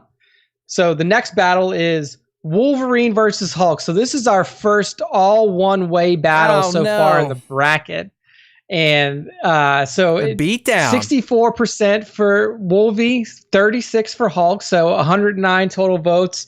70 for Wolvie, 39 for Hulk. That's a beatdown, man. And I was a Wolverine voter for sure, because I think that, like, for me, like, I think that if it is just kind of like breaks out into a stalemate, then like eventually Hulk just goes back banner and he can't win. And then Wolverine, like his whole body is, you can't, like, people are like, well, you can rip him apart. It's like, can you though? Because like, his whole skeleton is adamantium. I don't know if you'd be able to like pull that apart. I don't know how that works, but notable Wolvie voters aside from myself would be Superman would still Gem. kick both of their asses. I don't know, man. I think like in my opinion, like nobody can beat Wolverine. I don't want to go down this rabbit hole, but there's been like, I mean, there's like an awesome fan-made CG short of Hulk versus Superman, and that's where I said like the fight just almost always keeps going, because the angrier the Hulk gets, the more powerful he gets. So the more Superman's beating on him, the more power. But I'd still be like, oh, just fucking take him out to space and throw him into the sun. Game over. Yeah, exactly. It's like that's what you do. Same thing with Wolverine. The fucking core of the sun's going to melt that vibranium. The vibranium was melted somehow to form it into a skeleton. So that is very true. But whatever. Like I said, I don't. It's the end of the show. I don't want to go down any of these fucking dorky rabbit holes. I love nerd arguments, but not right now. Yeah, we're both tired. We're 2.5 hours. I'm well out. Like I said, I'm reevaluating my life in this show anyway, so we need to get the fuck out of here. So let's just do notable Hulk voters, since they were the losers. We have Brittany and the Beast, all of Greg's accounts, which is 5 at this point. How does Greg name them too? Is it like Gregu Snaps 1, Gregu Snaps 2? SWT asshole, SWT assholes for life, ball bags down under, SWT hats, and then his very own account. Yeah, and I don't even think Greg likes us anymore, but I'm glad he at least votes still. Thank you, Greg. And I know he has a fake account for me that is that period Nick period C period, I think. So Greg in all of his accounts voted for he's a crazy guy. So yeah, that's it. So so that means with these two battles down, that our round 2 fight here is going to be Emperor Palpatine versus Wolverine. Ooh. That's a good one. That's a good one. I'm interested to see how that plays out. And our next 2 battles up will be Scarlet Witch versus Rey and Captain Marvel versus Magneto. Yeah, I feel like Palpatine could essentially use Magneto's trick on Wolverine and just keep him suspended in midair. Right? Just with the Force, just hold him there. That's all Magneto's doing, is just pinning him with his metal. Yeah, I don't know, man. It's going to be interesting to see how that one plays out because, yeah, I mean, technically with the Force, you could just be like, hey, I'm holding you here. And I don't know how he would break that. But, yeah, we'll see how the voters play this one out. Are there midichlorians in vibranium, Nick? There could be. There could be some. But that's the end of the battle bracket You could get so fucking... like nerd-tastic with these fights, like super nerdy. I mean, that's like the problem with Star Wars versus other things is like it's just hard because it's like, well, they got the Force, they could just hold him there, so that's it. You could just like put him underwater and then just drown him. It's like, okay, yeah, I get it, and that's why it can be like not fun to do those. Well, don't worry. Anyway. Based on the type of attrition we get here, you probably won't even have to end this battle bracket. So you can probably just kill it and no one's going to give a fuck. We'll see.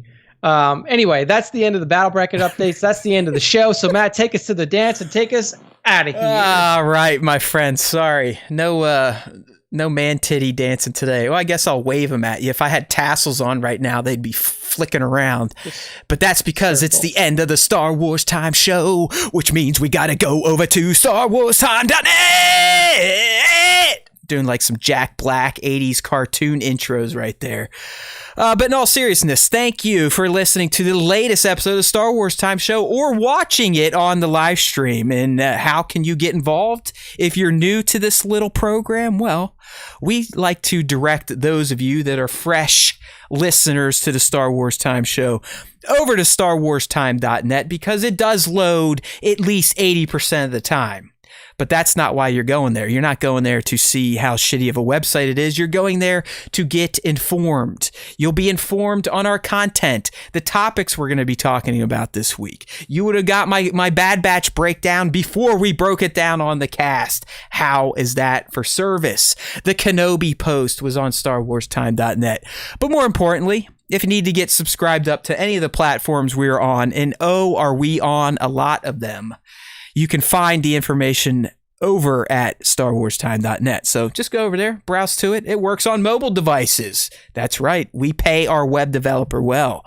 But once you're over there, you can scroll around, look at the stuff, look at the pictures, look at the ads, click on the ads because, hey, we love half a penny. And that's about all we get from them. But also, you can find our Apple Podcast link, our Google Podcast link, the Spotify Podcast link. Is that not enough? How about Pandora? How about iHeart? How about Stitcher? How about TuneIn and Deezer? We've got them all. We also have YouTube. That's what we're doing the live stream on. It's like magic. We use the Force to broadcast our moving faces across the ether to Google Digital Video Platform. But you need to be a subscriber to watch. So search for Star Wars Time Show on YouTube or just go to StarWarsTime.net and use the handy dandy link in the right sidebar. And right is the opposite of left for those of you that are challenged with directions. If you happen to be on a mobile device, that link may be down the page a bit. We believe in one column only on mobile. Scroll, scroll, scroll, and you will find the promised land. But seriously, spread this word. Let's get more people involved. Numbers are declining, which means my interest is declining. You've heard it before. You know why I do this. It's not for Star Wars. It's not to talk to Nick. It's to make myself feel like people like me. So much so that they want to interact with my stupid words on a weekly basis and my stupid posts on a weekly basis. So let's keep it going. It gets a little frustrating sometimes when the numbers aren't quite there, when participation's not quite there. Support your dudes. We're not asking for money yet, but it may get down to it. You never know. We got to live. We got to eat. Remember, Nick is basically homeless, and his girlfriend just lets him live there. All right? So think about the Star Wars Time Show, boys. The next time you talk about Star Wars, because there's always time for Star Wars time. and you got to let other fans know. Clue them in. Tell them it's a secret club. Just don't tell them that we suck, all right? Let them figure that out for themselves. Because it'd be great to have more fans of the show, because you know, I know, and Nick knows that if you listen to the Star Wars Time Show, the Force will be with you. Always.